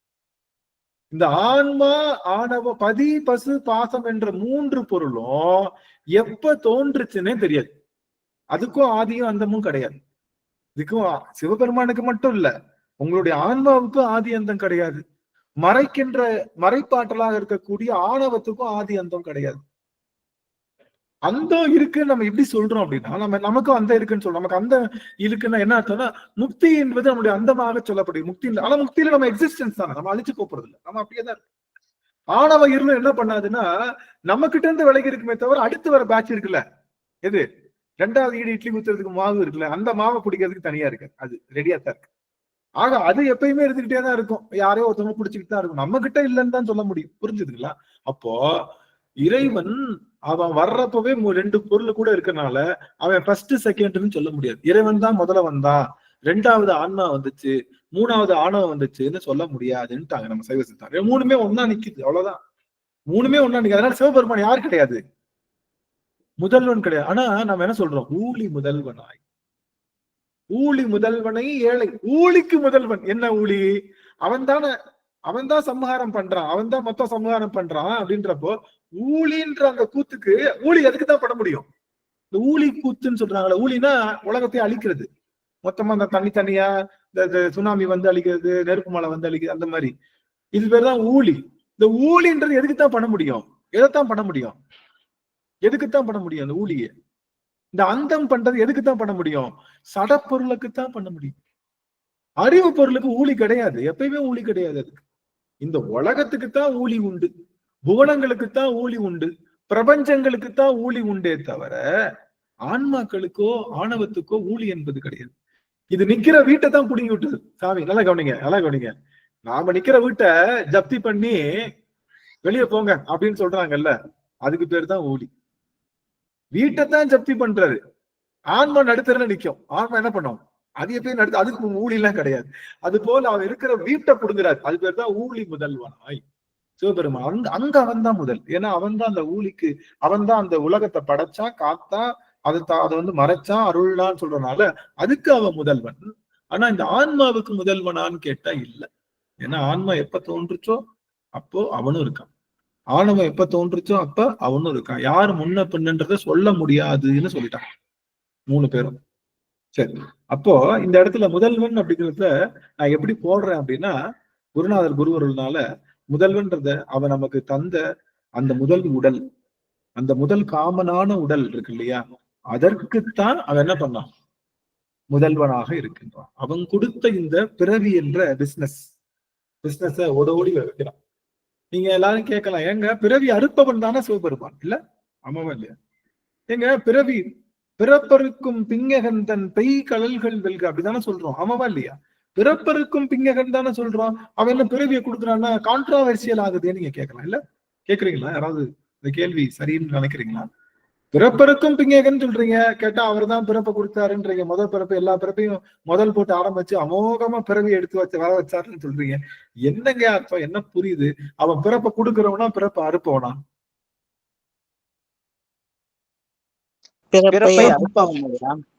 கொடுக்கிறவங்க பிறப்ப கொடுத்து வினையா இருக்கிறதுங்க. சொல்லுங்க ஐயா, புரியலைங்க ஐயா.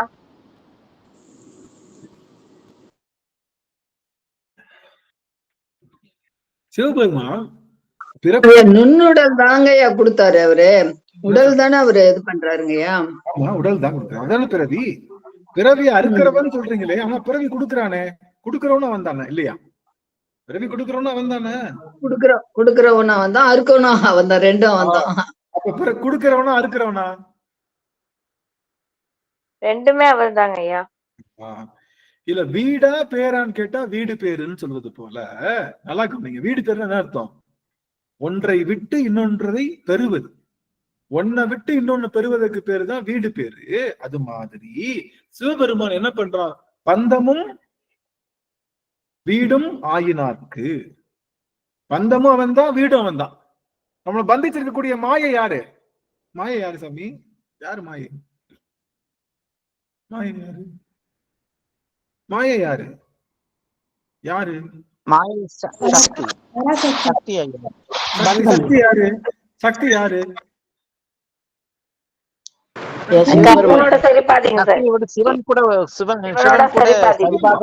சிவத்தினுடைய இன்னொரு வடிவம், அதுதான் சக்தி. அப்போ பந்தமும் அவன் தான், வீடும் அவன் தான். நல்லா கவனிங்க, பந்தமும் அவன் தான், வீடும் அவன் தான். பந்தமும் வீடும் ஆகினார்க்கு, வேதமும் வேள்வியும் ஆகினார்க்கு அப்படின்னு சொல்றாரு. ஆக எல்லாம் அவன் தான். வீடு நமக்கு பிறவி கொடுக்கிறவனும் அவன் தான். பிறவி எப்ப அறுக்க முடியும்னா, இதுக்கு எப்ப சலிச்சு போகுதோ அப்பதான் அறுக்க முடியும். இல்ல, அப்படித்தானே இருக்க முடியும். இதுக்கு சலிப்பு வரலன்னு வச்சுக்கோங்களேன், என்ன பண்ணலாம்? பிறவியை கொடுத்துட்டே தான் இருக்கும். சலிப்பு வர வரைக்கும் பிறவியை கொடுத்துட்டே இருக்கும். இது சலிப்பு வருவதற்காக தொடர்ந்து பிறவியை கொடுத்துட்டே இருக்கான். ஆனா அவனுடைய நோக்கம் என்ன?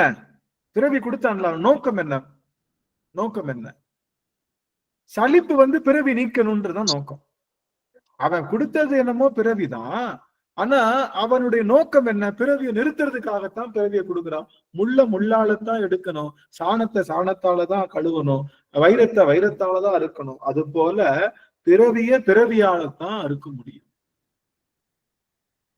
பிறவிங்கிற அந்த விஷயத்த பிறவியாலதான் அறுக்க முடியும். அதனால அந்த பிறவியை நமக்கு கொடுக்கின்றவனும் பெருமான். ஆனா அவனுடைய இன்டென்ஷன் என்னன்னா பிறவி அறுக்கிறது. அதனாலதான் பிறவி அறுப்பவனேன்னு சொல்றோம்.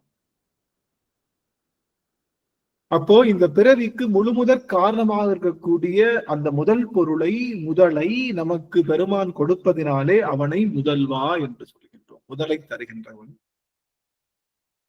முதலாளின்ற ஞாபகம் இருக்கா? முதலாளி சொல்லல, எல்லாத்தையும் சில பேர் என்ன சொல்லுவோம், முதலாளி சொல்லுவோமா? சொல்ல மாட்டோம். முதலாளி அப்படின்னு அர்த்தம். நம்ம வாழ்றதுக்கு வாழ்க்கைக்கு முதல்ல கொடுத்தவர் அவர். அதனால முதலாளின்னு. முதலாளி தான் முதல்வன், வேற ஒன்றும் கிடையாது. இந்த முதலாளின்றதான் முதல் போட்டு நம்ம ஆரம்பிச்சு வச்சு நம்மள வந்து வாழ்க்கையை நடத்துறது போல சிவபெருமான். அப்ப முக்தனே, முக்தியை உடையவன் அவன் தான். முதல்வான என்ன அர்த்தம்? அந்த முதல் போட்டு ஆரம்பிக்கிறவனும் அவன் தான். முதல் போட்டு ஆரம்பிக்கிறவனும் அவன் தான். அப்பேற்பட்ட பெருமான். அவனை தவிர வேற யாரும் முதல் போட முடியாது. ஏன்? நம்ம நினைக்கிற சாமி எல்லாமே என்ன வாங்கிட்டு தான் வந்துச்சு, இவன் கிட்டதான் முதல் வாங்கிட்டு வந்துச்சு. ஏன்னா எல்லாத்துக்கும் பிறப்பு இருக்குல்ல. எல்லா சிவபெருமானை தவிர நீங்க கும்புற எல்லா சாமிக்கு என்ன உண்டு? பிறப்பு உண்டு, இறப்பு உண்டு. என்னடா எங்களை பார்த்து எப்படி கேள்வி கேட்கிற? நீங்க கும்புற சாமின்ற, என்ன நீங்க கும்புற சாமின்ற, அப்படியே போற போக்குல அப்படியே அடிச்சு விட்டு போற பத்தியா அப்படின்ற மாதிரி கேக்குது. நீங்க கும்பிட சாமி அப்படின்னு சொல்ல சும்மா ஒரு நகைச்சுவைக்காக. அதாவது சிவபெருமானை தவிர மித்த எந்த கடவுளர் வழிபாடும் பிறப்பதான் காட்டுது, பிறப்பிறப்பதான் உடையதாக இருக்கின்றது. அதனால பிறப்பிறப்பு வரணும்னா உங்களுக்கு முதல் போடணும். யாரு? சிவபெருமான் தான் முதல் போடணும். ஆக எல்லாருக்கும் முதல் போட்டவன் சிவபெருமான் தான். இன்னைக்கு நமக்கு முதல் போட்டு நம்மள எப்படி வச்சிருக்கான்? ராஜா மாதிரி வச்சிருக்காங்க. ஆக நடராஜன் ஐயா ராஜா. உண்மைதான். யாராவது வார்த்தை சொல்லுங்க. நம்மள டாடா பிர்லா மாதிரி நம்ம பிசினஸ்ல வச்சிருக்கான். டாடா பிர்லா மாதிரி நினைச்சு பாருங்க. உலகத்துல இருக்கிறவங்கள ஒப்பிடாதீங்க. அருள் வாழ்க்கையில நம்ம டாடா பிர்லாவா இருக்கும். அருள் பிசினஸ்ல, உலக பிசினஸ்ல வேணா நம்ம வந்து கையில காசு இல்லாம இருக்கலாம். ஆனா அருள் அப்படிங்கிற அந்த பிசினஸ்ல இன்னைக்கு டாடா பிர்லா என்ன உலகத்திலேயே முதல் பணக்காரன் சொல்லுகின்ற பில்கேட்ஸ் மாதிரி நம்ம எல்லாம் என்ன பண்றோம்?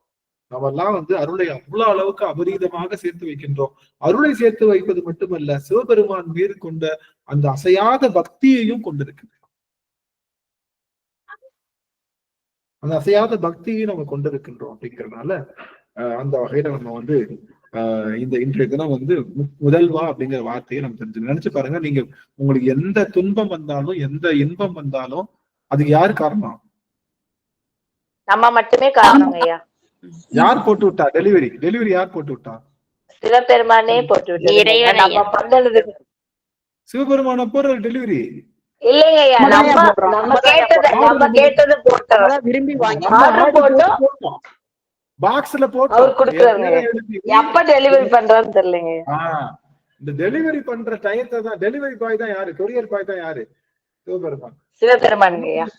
அமணர்கள் கேக்குறாங்க, ஏயா நீ செஞ்ச வினையத்தான் நீ கொடுக்குற, நீ வாங்குற, இந்த கொரியர் பாய்க்கு ஏன் இவ்வளவு தூரத்துக்கு கொண்டாடுற?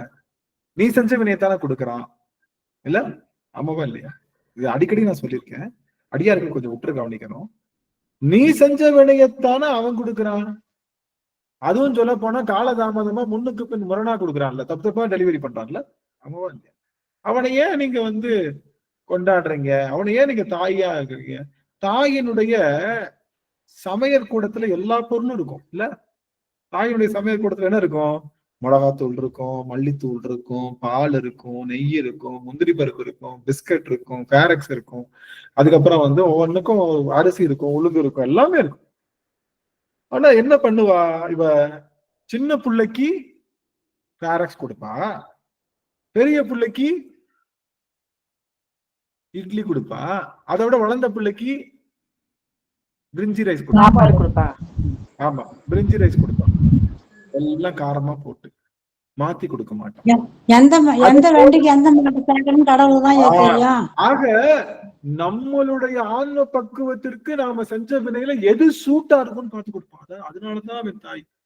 தாய் என்பவள் தன்னுடைய குழந்தைக்கு இப்ப பெரிய குழந்தை இருக்குல்ல, நம்ம பிரிஞ்சி ரைஸ் சாப்பிட்டுச்சுல, எல்லாம் கவனிக்கணும். இந்த பிரிஞ்சி ரைஸ் சாப்பிட்டுச்சுல குழந்தை, அதுக்கு பிரிஞ்சி ரைஸே குடுத்துட்டு இருப்பாளா? இல்ல, திடீர்னு காய்ச்சல் வந்துடும். என்ன பண்ணுவா அம்மா? என்ன பண்ணுவா? காய்ச்சல் வந்துடும், கஞ்சி வச்சு கொடுப்பாங்க. 2 நாளைக்கு சாப்பாடே போட மாட்டான், வெறும் தண்ணியை கொடுப்பான். பாத்துறீங்களா? ரொம்ப கடுமையான காய்ச்சல் என்ன பண்ணுவாங்க? வெறும் தண்ணி மட்டும் கொடுத்துட்டு, ஏன்னா அந்த மருந்து சாப்பிட்டோம்னா அது வயிற்றுல போற ஜீரணத்துக்கு எனர்ஜி செலவாயிடும். மொத்த மருந்தும் அந்த நோய்க்கு சரியாகணும்னு சொல்லிட்டு மொத்த மருந்தையும் கொடுத்துட்டு உணவு கொடுக்காம விட்டுருவா 2 நாளைக்கு. இந்த பிள்ளை கதறும், அப்படியே பசிக்குதுமா, சரியா போயிடும் தங்கமேன் படுக்க போட்டு நிறைய மட்டும் தடவை கொடுத்து அப்படியே தூங்க வச்சிருவா 2-3 நாளைக்கு. நம்மளையும் அப்படித்தானே பண்றோம், நம்மளையும் அப்படித்தானே.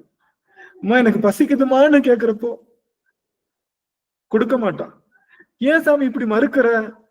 ரொம்ப வலிக்குது சுவாமி அப்படின்னு சொல்றப்போ மடியில கொடுக்க போட்டு அப்படியே தடவியே தூங்க வச்சுட்டு முழிச்சு பாக்குறப்போ எனக்கு கொஞ்சம் புத்துணர்வு, இது கொடுக்காம இருந்தது நல்லது போலயே, இது கொடுக்காம இருந்தது நல்லதுதான் போலயே அப்படின்னு சொல்லி, எந்த பொருளை நமக்கு டெலிவரி ஆக வேண்டிய பொருள் தான், எந்த பொருளை எப்போது கொடுத்தா இந்த பக்குவத்துல இருக்கு, இது இப்ப கொடுக்கலாம்னு சொல்லி பக்குவத்தை கொடுத்து கொடுத்து கொடுத்து அந்த பொருளை செலக்டிவா பார்த்து கொடுக்கறதுனால தாய் கொரியர் பாய் இல்ல, தாயும் கொரியர் பாய் தானே.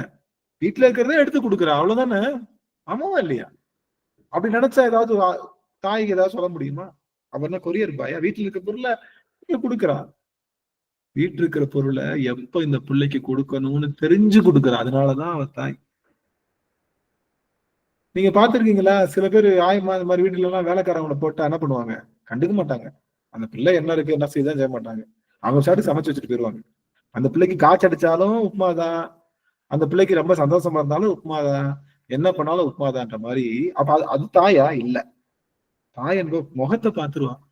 ஆஹா, பிள்ளை வாடி வந்திருக்கு, போடு முருங்கீரை சூப்பை போடு, நல்லா அடிச்சு கொடுத்து தேர்த்தி வச்சு, ரொம்ப சாப்பிட்டு பிள்ளைக்கு கொஞ்சம் எதுக்களிக்கிற மாதிரி இருக்கே அப்படின்னு சொல்லிட்டு வெறும் எலுமிச்சம்பழம் மட்டும் போட்டு ஒரு ஜூஸ் போட்டு, நைட்டு சாப்பிடாத தங்கம், இதை மட்டும் குடிச்சிட்டு படுத்துக்கோ, நாளைக்கு நல்லா சாப்பிடலாம் அப்படின்னு கொடுப்பது போல ஒவ்வொரு வினையையும் பார்த்து பார்த்து.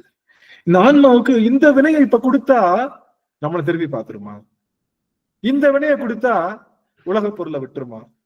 இந்த வினையை திருப்பி கொடுத்தா இது உலகம் சிறுசுன்னு நினைச்சு திரும்பிருமான்னு நினைச்சு ஒரு வினையாக நமக்கு கொடுக்கின்ற ஆற்றலுடைய தாயிற் சிறந்த தயாவான தத்துவனை, தாயிற் சிறந்த தயாவான தத்துவன் தாயினும் சால பறிந்து தாயினும் மிக்க நல்லான் என்று சொல்லுகின்ற சிவபெருமான் தாய் கூட என்ன பண்ணுவா? தாய் என்ன பண்ணுவா? தாய் குழந்தைய மாரோட அழைச்சு அப்படியே பால் ஊட்டிக்கிட்டே இருப்பா. பால் ஊட்டுறத என்ன பண்ணுவா? என் குழந்தை பெரியவனாகி பெரிய வீரனாகி எதிர்பார்ப்பாடு செய்வாங்க. இந்த நாட்டையே காப்பாத்தணும் அப்படின்னு நினைப்பா. இந்த நாட்டை காப்பாத்தணும். இந்த குழந்தை எல்லாருக்கும் காப்பாத்தணும், எல்லாரையும் பாத்துக்கணும், நம்ம குடும்பத்துக்கு அத்தனை பேரையும் பாத்துக்கணும். கடைசியில் என்ன நினைப்பா? இந்த குழந்தை வயசானதுக்கு அப்புறம் என்னையும் பாத்துக்கணும். கடைசியில ஒரு சின்ன இருக்கும், வயசானதுக்கு அப்புறம் என்னையும் பாத்துக்கணும் நினைப்பா. ஆனா சிவபெருமான் பால் ஊட்டும் போது என்னையும் பாத்துக்கணும்னு நினைப்பானா? இல்ல அவனைதான் பாத்துக்க முடியுமா? இல்ல பொறுப்பா நீ உட்காரு நான் பாத்துக்கிறேன் கொஞ்சம்.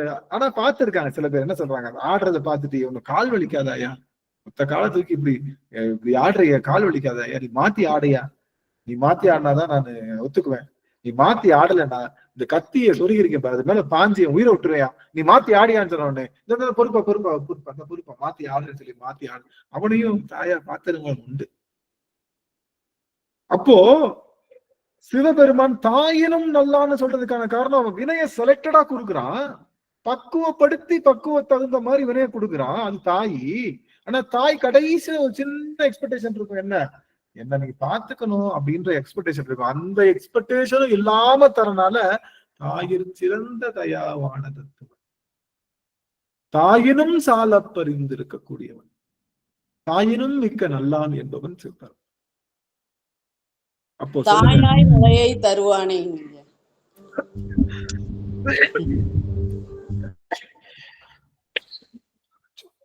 நமச்சிவாயம்.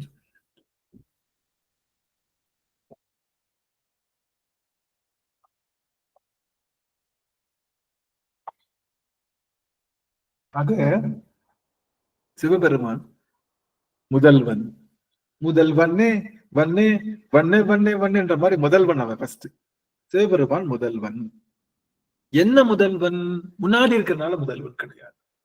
நமக்கு பிறவி என்ற பிசினஸ அமோகமா வர்றதுக்காக முதல் போட்டு நம்மள ஆரம்பிச்சவன், முதல் உடலாகிய கருவி கரணங்களை நமக்கு தந்தவன். இப்ப இது பாத்துருக்கீங்களா நீங்க? இப்ப இந்த சமைக்கிற போட்டி எல்லாம் வைக்கிறாங்க, பாத்துருக்கீங்களா? சமைக்கிற போட்டி எல்லாம் சில வைக்கிறாங்க. அப்ப என்ன பண்ணுவாங்க? எல்லாத்துக்கும் எடுத்த உடனே எப்படி டெஸ்ட் பண்ணுவாங்க? எல்லாத்துக்கும் சமமா கொடுத்துருவாங்க. எல்லாத்துக்கும் ஒரு கிளாஸ் தண்ணி, ஒரு சின்ன இதுல எண்ணெய், 2 தக்காளி, ஒரு முருங்கைக்காய், கொஞ்சம் போல எல்லாம் கொடுத்துருவாங்க. அது எல்லாருக்கும் என்ன சொல்லுவாங்க? சமைக்கிறதுக்கு போட்டி. எல்லாரும் சாம்பார் வைங்க. அதுல நல்லா சாம்பார் வச்சவங்க என்ன பண்ணுவாங்க? அடுத்த ரவுண்டுக்கு போவாங்கல்ல, அடுத்த ரவுண்ட் போவாங்க. அங்க உங்களுக்கு இன்புட் கொடுப்பாங்க. அதுக்கு அடுத்த ரவுண்ட் போவாங்க. அப்படி இப்படியே போய் கடைசியில் என்ன பண்ணுவாங்க? அவங்க ஒரே ஒருத்தர் மட்டும் என்ன பண்ணுவாங்க? பிரைஸ் அடிப்பாங்க இல்லையா? அது மாதிரி சுவாமி எல்லா ஆன்மாக்களுக்கும் முதல் போட்டு ஆரம்பிக்குது. மன்னிக்கணும், எல்லா ஆன்மாக்களும் கிடையாது. எல்லா ஆன்மாக்களும் கிடையாது. ஒரு பேட்ச் ஆன்மாக்கள், ஒரு பேட்ச் ஆன்மாக்களுக்கு உடல் கொடுத்து ப்ரமோட் பண்ண. நம்ம எங்க இருக்கோம்? எங்கேயோ வந்துட்டோம் இல்ல? மனித பிறவியில இருக்கோம்னா சாதாரண விஷயம் இல்ல சாமி. ரொம்ப உயர்ந்த தவம் செஞ்சிருக்கோம். அதுலயும் தமிழ் பேசுகின்ற ஒரு குடும்பத்துல பிறந்திருக்கோம்னா தவம். அதுலயும் சிவபெருமான வழிபாடு செய்கின்ற குடும்பம்னா தவம். அதுலயும் திருமுறை பாடுகின்ற வீடுன்னா தவம். அதுலயும் திருவாசகம் பாடுகின்ற முற்றோதல் செய்கின்ற வீடுன்னா தவம். அந்த திருவாசகத்தினுடைய ஒரு பொருளையும் அப்படி உணர்ந்து சொல்கின்றோம் அப்படின்னா தவம். அந்த சொல்கின்ற பொருளை தன் வாழ்நாள்ல ஒரு பொருளாக கடைபிடிக்கணும்னு நினைச்சு கடைபிடிச்சாங்கன்னா அது தவத்தின் தவப்பயன். அப்படி கோடான கோடி தவத்தின் தவப்பயனால திருவாசகத்தை கற்க கசடர கற்றவை கற்றபின் நிற்க அதற்கு தகன்னு சொல்லி திருவாசகம் படிக்கிறது மட்டும் இல்ல, படித்த திருவாசகத்தை வாழ்வியலோடு ஒப்பிட்டு அதை வாழ்வியல்லையும் நடைமுறைப்படுத்துகின்ற ஆற்றல் உடையவர்கள் நம்முடைய திருவாசக அடியவர்கள். அப்ப எவ்வளவு தவம் பாருங்க. என்னமா முதல் போட்டிருக்காம, நமக்குத்தான் சரியா முதல் போட்டிருப்பானோ நான் அடிக்கடி நினைச்சுக்குவேன். ஏன்னா பிசினஸ் அமோகமா போயிட்டு இருக்கு. பிசினஸ் ரொம்ப அமோகமா அப்படியே சூடு கிளம்பி போயிட்டு இருக்கு.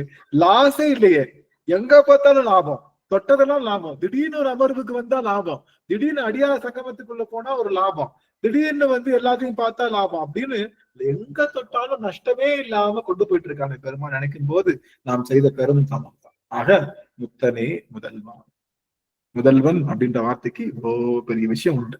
இப்ப புரிஞ்சுக்கிச்சா? ஒரு விஷயம் மட்டும் புரிஞ்சுக்கோங்க. கடினமான ஒரு அமேசான் ப்ராடக்ட் டெலிவரி ஆகுதுன்னா அது என்ன பண்ணும்?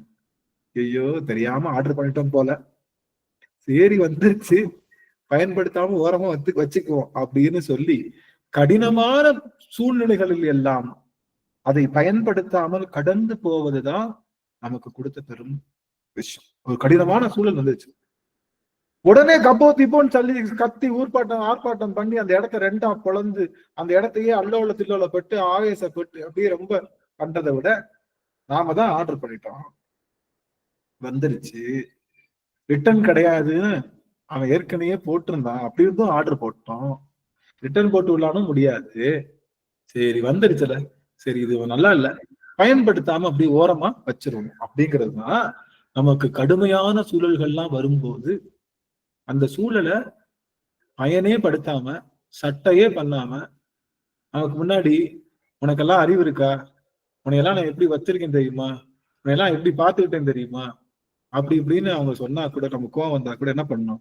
அமைதியா அந்த இடத்த அப்படியே கடை, ஏன்னா நம்ம போட்டது வந்திருக்கு, பட் நமக்கு பிடிக்காத ப்ராடக்ட் ஓரமா வச்சிடலாம் அப்படின்னு தூக்கி நகர்வதுதான் நாம நம்மளுடைய பிசினஸ்ல நஷ்டம் வராம பாத்துக்கிறது. சிவபெருமான் போட்ட முதல்ல கொடுத்த பிசினஸ் நஷ்டம் வராம பார்த்துக்கக்கூடிய அந்த விஷயம்தான் முதல்வன் சொல்றாங்க பொருள். அடுத்தபடியா முக்கனா அப்படின்ற வார்த்தை. முத்தனே முதல்வா முக்கனா. இறைவன் ஒருவனுக்கு 3 கண்கள் உண்டு. சிவபெருமான் ஒருவனுக்கு 3 கண்கள் உண்டு. சிவபெருமான் ஒருவனுக்கு மட்டும் அல்ல, அன்னை பராசக்திக்கும் முக்கண்ணி அப்படின்னு சொல்லுவாங்க. நம்மளுடைய முருகப்பெருமானுக்கும் 12 கண்கள் சொல்லுவோம்ல, 18 கண்கள் அவனுக்கு. சிவபெருமானுக்கு முருகப்பெருமானுக்கும் 18 கண், நெற்றி கண்ணோடு சேர்த்து. விநாயக பெருமானுக்கும் 3 கண்கள்.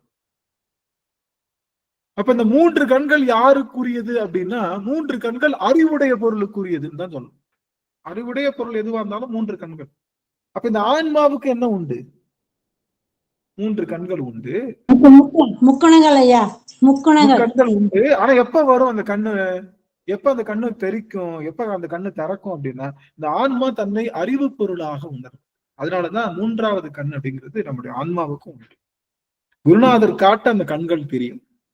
குருநாதர் தொட்டு திறக்க அந்த கண்கள் திறக்கும். ஆக அந்த ஆன்ம, அந்த அறிவு கண் மூலமா பார்ப்பதுதான் நாம எல்லா பிறவிகள்லையும் நாம எடுத்துக்கக்கூடிய அந்த பிறவியை விட்டு இந்த 3வது கண்ணு ஓபன் ஆயிடுச்சு அப்படின்னா பிறவி என்ன ஆயிடுச்சுன்னு அர்த்தம்? முடிஞ்சிருச்சுன்னு அர்த்தம். பிறவி முடிஞ்சிருச்சுன்னு அர்த்தம். இந்த 3வது கண்ணு எங்க இருக்கு?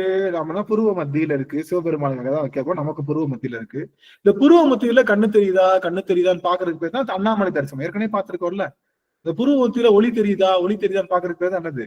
அண்ணாமலையார் தரிசனம். ஏற்கனவே பார்த்திருக்கோம். அண்ணாமலையார் அப்படித்தான் பாக்கணும். தினமும் ஓபன் பண்ணி அந்த இடத்துல ஒளி தெரியுதான்னு அப்படி நினைக்க என்ன ஆகும்? அங்க அப்படியே கசிஞ்சு புகை வர ஆரம்பிச்சோம். நீங்க நினைக்க அப்படியே கசிஞ்சு புகை வர ஆரம்பிச்சிடும். அப்படி லேசா உங்க பக்குவம் அப்படியே அதிகமாகி தப்பும் போது அப்படியே அது கத்தி எரியும். அப்ப அண்ணாமலை தரிசனம் கிடைக்கும் போது 3வது கண் திறக்கும். அப்ப 3வது கண் திறந்தா என்ன ஆகும்?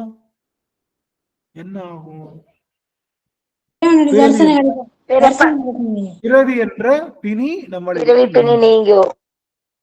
மஞ்ச காமலம் வந்துருச்சா எப்படி ஆயிடும்? நினைத்தாலே முக்தி தரும் அண்ணாமலை. கண்ணு வலி வந்திருக்கு. கண்ணுல அப்படியே பாத்தீங்கன்னா அப்படியே பீழையா வந்து என்ன பண்ண முடியும்? நம்ம கண்ணை திறக்கவே முடியாது.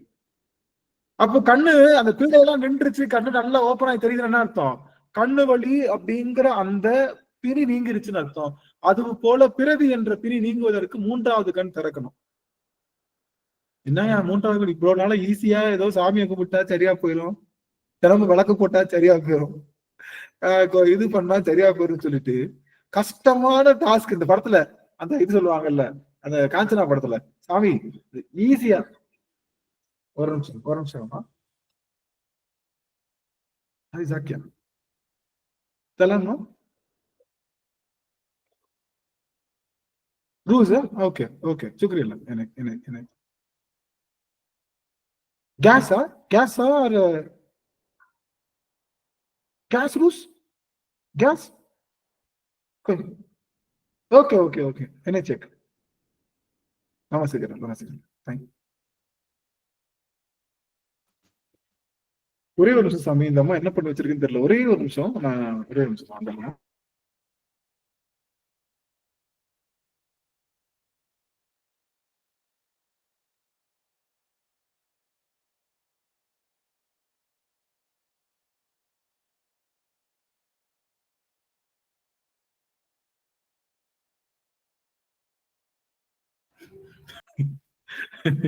அதாவது ரைஸ் குக்கர்ல ரைஸ் வச்சிருக்காங்க, அவ்வளவுதான். அவங்க பயந்துட்டாங்க. ரைஸ் குக்கர்ல ரொம்ப நேரம் ரைஸ் வச்சிருந்தா ரைஸ் வெடிச்சிடும் போட அப்படின்னு வச்சிருக்காங்க. ரைஸ் குக்கர்ல அது சாட்டிட்டு திரும்ப வார்ம் மோடுக்கு வந்து அது எப்பயுமே அது அப்படியே அது சூடா இருக்கணும் அவங்களுக்கு தெரியல. அதனால அது அம்மா முதல்ல நீங்க ஆஃப் பண்ணிடுங்க, ஏதாவது ஆயிட போகுது அப்படின்னு சொல்லி சொல்றாங்க. சரி, மகிழ்ச்சி. அப்போ இந்த என்னடா காஞ்சனா படத்துல சொல்ற மாதிரி, சாமி கடைசி ஈஸியான டாஸ்க் ஏதாவது சொல்லுங்க சாமி, எல்லாம் கஷ்டமான டாஸ்காவே சொல்றீங்க அப்படிங்கிற மாதிரி எல்லாம் ஈஸியான டாஸ்காக தான் நீங்க முதல்ல சொல்லிட்டு இப்ப கடைசியில முக்கன் திறந்தாதான் பிறவி பிணி தீருமே, முக்கன் திறக்கிறதுக்கு நாங்க ரொம்ப கஷ்டப்படணும் போல அப்படின்னு நினைச்சா அப்படி இல்ல. முக்கன் திறக்கிறது முன்னாடி ஒரு சில சிம்டம்ஸ் இருக்கும் உங்ககிட்ட. முக்கன் திறக்கிறதுக்கு முன்னாடி சில சிம்டம்ஸ் உங்ககிட்ட இருக்கும். அது இருந்தாலே முக்கன் திறக்க போகுதுன்னு அர்த்தம். அது எப்ப வேணாலும் திறந்துடும். என்ன சிம்டம்ஸ்? மூன்றாவது கண் இந்த ஆன்மாவுக்கு வரப்போகுது அப்படின்னா என்ன சிம்டம்ஸ்னா, இந்திய தொலைக்காட்சியில் முதன்முறையாக போட்டாலும் அடப்போட எங்க அப்பன் தாண்டா எனக்கு வேணும், எங்க வாங்க அங்க போகலாம், அட போங்கப்பா நாங்க அங்க போய் எங்க அப்பனை போய் பாத்துக்கிறேன், ஏங்க அந்த அந்த விஷயத்துக்கு போலாங்க, அந்த படம் எடுக்க போலாங்க, இல்லைங்க முக்கியமா இன்னைக்கு ஒரு சின்ன முற்றோதல் வீட்டுல வச்சிருக்கேன் நான். இப்படி உலக பொருட்களுக்கெல்லாம் டாடா பை பை சொல்லிக்கிட்டே இருக்கிற ஒரு ஆற்றல் வருதுனாலே முக்கன் திறக்க போகுதுன்றது அர்த்தம். நமக்கு முன்னாடி ஒருத்தர் நம்மளை மானாவரியா திட்டும் போதும் அவனுக்கு தெரிஞ்சது அவ்வளவுதான், பாவம் அவனை எந்த பிறகுல போட்டு வறுத்துக்கிட்டோமோ தெரியல, இந்த பிறகுல கக்கிட்டு போனா சரி கக்கிட்டு போறா அப்படின்னா மூணாவது அந்த கோடை விழுந்துருச்சுன்னு அர்த்தம், நெத்தியில அந்த கோடு கீரல் விழுந்துருச்சுன்னு அர்த்தம். பஞ்சமா பாதகம் எனக்கு செய்த என்னுடைய பகைவன் என் முன்னாடி நின்று என் மொத்த வாழ்க்கையும் ஒண்ணுமில்லாம செதைச்ச பகைவன் என் முன்னாடி நின்று சரி நான் செய்ததெல்லாம் தவறு என்ன மன்னிச்சுப்பாயா அப்படின்னு கேட்டார்.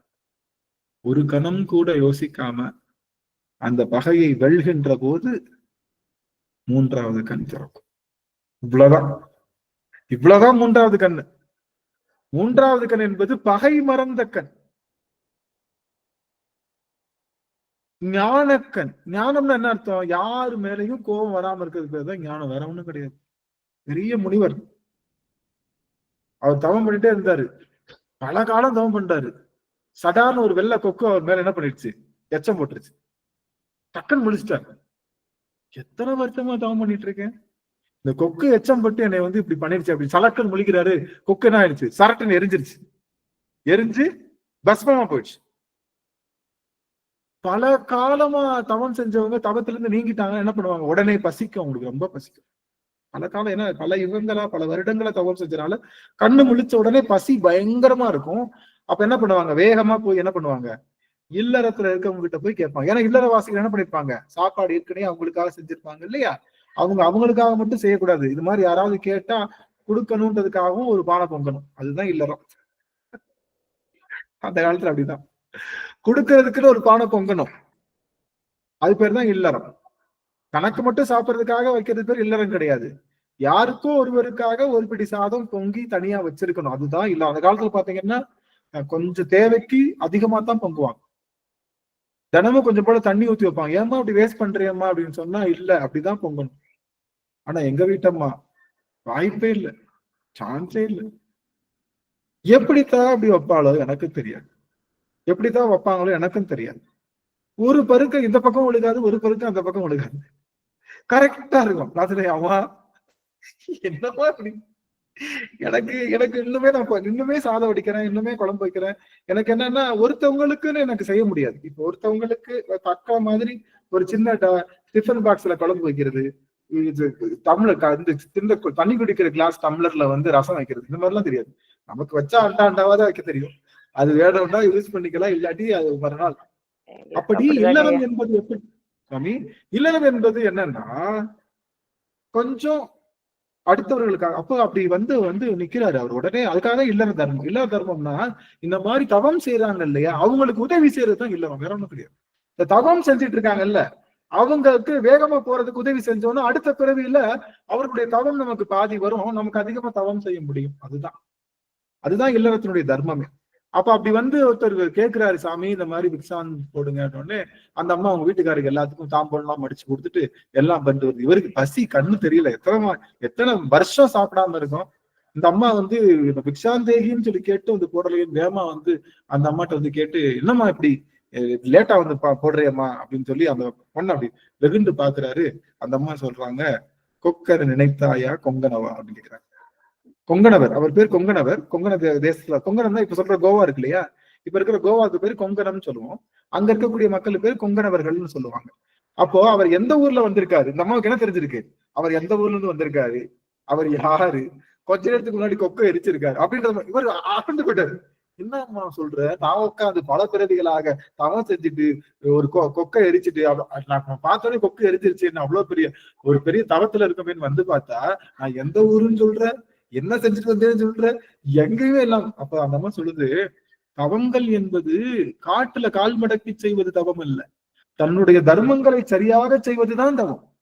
அதை நான் சரியா செஞ்சுக்கிட்டு இருக்கேன்றனால எனக்கு எல்லாமே தெரிஞ்சது கொங்கனவான்னு சொன்ன உடனே ஆடி அதிர்ந்து போயிட்டான். அது போல இந்த கால் மடக்கி செய்கின்றது யோகம் அல்ல. கால் மடக்கி இந்த மூன்றாவது கண் தெரியணும் அப்படின்னா பெரிய தவம்லாம் செய்ய தேவையில்லை. எப்படி தவங்கள் பல செய்து வந்த யோகி தவசியை விட அந்த இல்லற பெண் அந்த அந்த பத்தினி தர்மத்துல நின்று அவ தவமுடையவளா நின்னாலோ அது போல நமக்குடைய தவங்கள் நம்ம நிற்கும் போது நம்முடைய மூன்றாவது கண்ணானது புலப்படும். எப்போ? முக்கியமான விஷயம் எப்ப நமக்கு ஞானம் வரும். ஞானம் என்பது என்னன்னா ஓடும் செம்பொன்னும் ஒக்கவே நிற்குவார். ஓடையும் செம்பொன்னையும் ஒரு சரியாக யார் பார்க்கிறார்களோ அவர்கள் தான் ஞானம் பெற்றவர். அப்படித்தானே? எப்படி ஓடும் செம்பொன்னும் ஒண்ணு சொல்லுங்க பார்க்கலாம். ஓடும் செம்பொன்னும் ஒண்ணு, அது எப்படி ஒண்ணு ஆக முடியும்? அது எப்படி ஒண்ணு?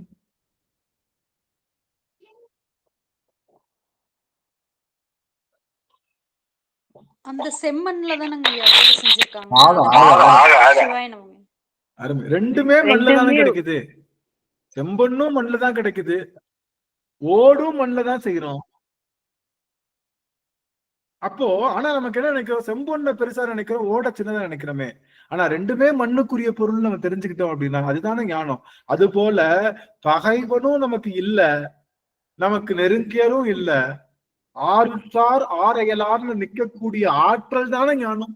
எனக்கு ரொம்ப உட்காந்து என் கூட ரொம்ப ஸ்பெண்ட் பண்ணவங்க எல்லாம் எனக்கு பிடிச்சவங்க, இன்னைக்குதான் நான் பாக்குறேன் அவங்க எனக்கு தூரமானவங்க அப்படிங்கிற எண்ணம் இல்லாம எல்லாரையும் சமமா பாவிக்கிறோம். என்னைய வந்து பரம விரோதியும் ஒன்னாத்தான் பாக்குறேன், என்னுடைய பெஸ்ட் ஃப்ரெண்டையும் ஒன்னாத்தான் பாக்குறேன்றதுக்கு பேருதான் ஞானம். அவ்வளவுதான். அந்த ஞானத்தை பெறுவதற்காகத்தான் இப்படி உட்காந்துட்டு அப்படியே நம்ம உட்காந்து பல விஷயங்கள் பண்ணிட்டு இருக்கோம். வழக்க போடுறோம், அது பண்றோம், இது பண்றோம், திருமுறை படிக்கிறோம். எல்லாம் யாரு எப்போ? ரெண்டு பேரும் ஒன்னா, இரு பொருள் ஒரு பொருளாக தெரியணும். சிவனும் சக்தியும் ஒரு பொருளா தெரியணும். பகைவனும் நல்லவனும் ஒரு பொருளா தெரியணும். இரவும் பகலும் ஒரு பொருளா தெரியணும். இந்த நிலையை பெறுவதற்காகத்தான் அந்த நிலையை பெற்றால் பேரு ஞானம். அந்த ஞானம் கிடைச்சதுன்னா அகக்கண் திறக்கும். அகக்கண் திறத்தா அகப்பையிலிருந்து வருகின்ற ஆற்றல் போகும். அகப்பைக்கு நுழைய மாட்டோம். அகப்பைன்னா கருப்பை. இந்த பிறவில இருந்து நீங்கிறோம். அப்போ பிறவில நீங்கிறதுக்கு நமக்கு என்ன பிராக்டிஸ்னா நாம எல்லாரையும் ஒன்னா பார்க்கணும். அந்த பிராக்டிஸுக்கு ஒரு எக்ஸ்பெரிமெண்டல் செட்டப் தான் இந்த வழிபாடு, திருமுறை, திருவாசகம் எல்லாமே. நீங்க இந்த குழந்தைங்களுக்கெல்லாம் ரொம்ப காய்ச்சல் வரும்போது என்ன பண்ணுவாங்க? மாத்திரைய எங்க அம்மா சொல்லுவாங்க, எங்க தாத்தா ரொம்ப கஷ்டப்படுவாராம். அம்மா மாத்திரையே முழுங்க மாட்டாங்க. அவங்களுக்கு சின்ன வயசுல இருந்து இப்பதான் ஒரு என்ன சொல்றது, ஒரு 5 வருஷமா தான் மாத்திரை முழுங்கி கத்துக்கிட்டாங்க. நான் தான் கத்து கொடுத்தேன். எங்க அம்மாவுக்கு இப்படி பண்ணுங்க அப்படி பண்ணுங்க. அதுக்கு முன்னாடி மாத்திரை முழுங்கிக்க எங்க அம்மா சொல்லுவாங்க, மாத்திரை மட்டும் முழுங்க தெரிஞ்சதுன்னா நீ எல்லாம் பிறந்திருக்கவே மாட்டே தம்பி அப்படிம்பாங்க. நான் எனக்கெல்லாம் பிள்ளையே விளாண்டு எப்பயும் ஒரு மாத்திரையை போட்டு வேலையை முடிச்சிருந்துருப்பேன், நீ பிறந்திருக்க மாட்டேன். நல்ல வேலை நீ எனக்கு மாத்திரை முழுங்க தெரியாம இருந்தது, அதனாலதான் நீங்க எல்லாம் பிறந்தீங்க அப்படின்னு. ஏன்னா அவ்வளவு மாத்திரை முழுங்க மாட்டாங்க. என்ன பண்ணுவாங்களா, அவங்களுக்கு காய்ச்சல் வந்துருச்சுன்னா மாத்திரை கொடுக்கறதுக்காக என்ன பண்ணுவாங்கன்னா இந்த பண்ணுல வச்சு மறைச்சு அப்படியே இதுல முக்கி, அந்த டீல முக்கி இல்ல பால்ல முக்கி அப்படியே கொடுப்பாங்க. கொடுத்தா கரெக்டா என்ன பண்ணுவாங்களாம், பண்ணை மட்டும் சாப்பிட்டு நாக்குல மாத்திரை அப்படியே நிக்குமா. என் தாத்தா சரி இப்படி ஆயிடுச்சா, சரி ஓகே ஒரு வாழைப்பழத்துல வைக்கலாம்னு சொல்லிட்டு வாழைப்பழத்துல நடுவுல வச்சு முழுங்கிருமா. அப்படியே டபக்குன்னு முழுங்கிரு, கண்ணை மூடிட்டு முழுங்கிருந்தா வாழைப்பழத்தோட சேர்ந்து மாத்திரையும் உள்ள போயிடுன்னு சொல்லிட்டு எங்க தாத்தா தலையில என்ன தண்ணி குடிச்சுவேன். வாழைப்பழம் மட்டும் கரைஞ்சி உள்ள போகும், மாத்திரை மட்டும் நாக்கிலேயே நிற்கும். இது மாதிரி பல வகையில வந்து கண்ணுக்குட்டி கொடுக்குற மாதிரியே கொடுக்கலாம். கண்ணுக்குட்டி கொடுக்குற மாதிரி என்னென்ன வகையில எல்லாம் முயற்சி செய்தாலுமே என்ன ஆகும், அந்த மாத்திரை அப்படியே நின்னுக்கிறோம், வாழைப்பழம் மட்டும் போயிடும். அந்த மாதிரி இந்த எல்லாரையும் ஒன்னா பார்க்கின்ற ஆற்றல் வரணும்ன்றதுக்காகத்தான் பக்தி அப்படிங்கிற அந்த வாழைப்பழத்துல எல்லாரையும் ஒன்னா பார்க்கணும்ன்ற தன்மை உள்ளுக்குள்ள வச்சு கொடுத்தா நாம என்ன பண்றோம், வாழைப்பழத்தை மட்டும் சாப்பிட்டுட்டு எல்லாரையும் ஒண்ணு, அவனை மட்டும் எப்பா யார வேணாலும் சொல்லுப்பா, அவன்கிட்ட மட்டும் நான் பண்ண மாட்டேன்ப்பா அப்படிங்கிற எண்ணத்துல நாம நிக்கிறோம்னா அப்போ இந்த பக்தின்ற ஊடு போயிறதுக்கு, திருவாசகன்ற ஊரு போயிறதுக்கு, திருமுறைன்ற ஊரு போயிருக்கு. நான் திருமுறை நல்லா படிச்சிருக்கேங்க. திருவாசகம் கேட்டீங்கன்னா முதல் கொண்ட வார்த்தைக்கு நீங்க அர்த்தம் கேட்டீங்கன்னு வச்சுங்களேன், சும்மா 1.5 மணி நேரம் மூச்சு முட்டை நான் பேசுவேங்க.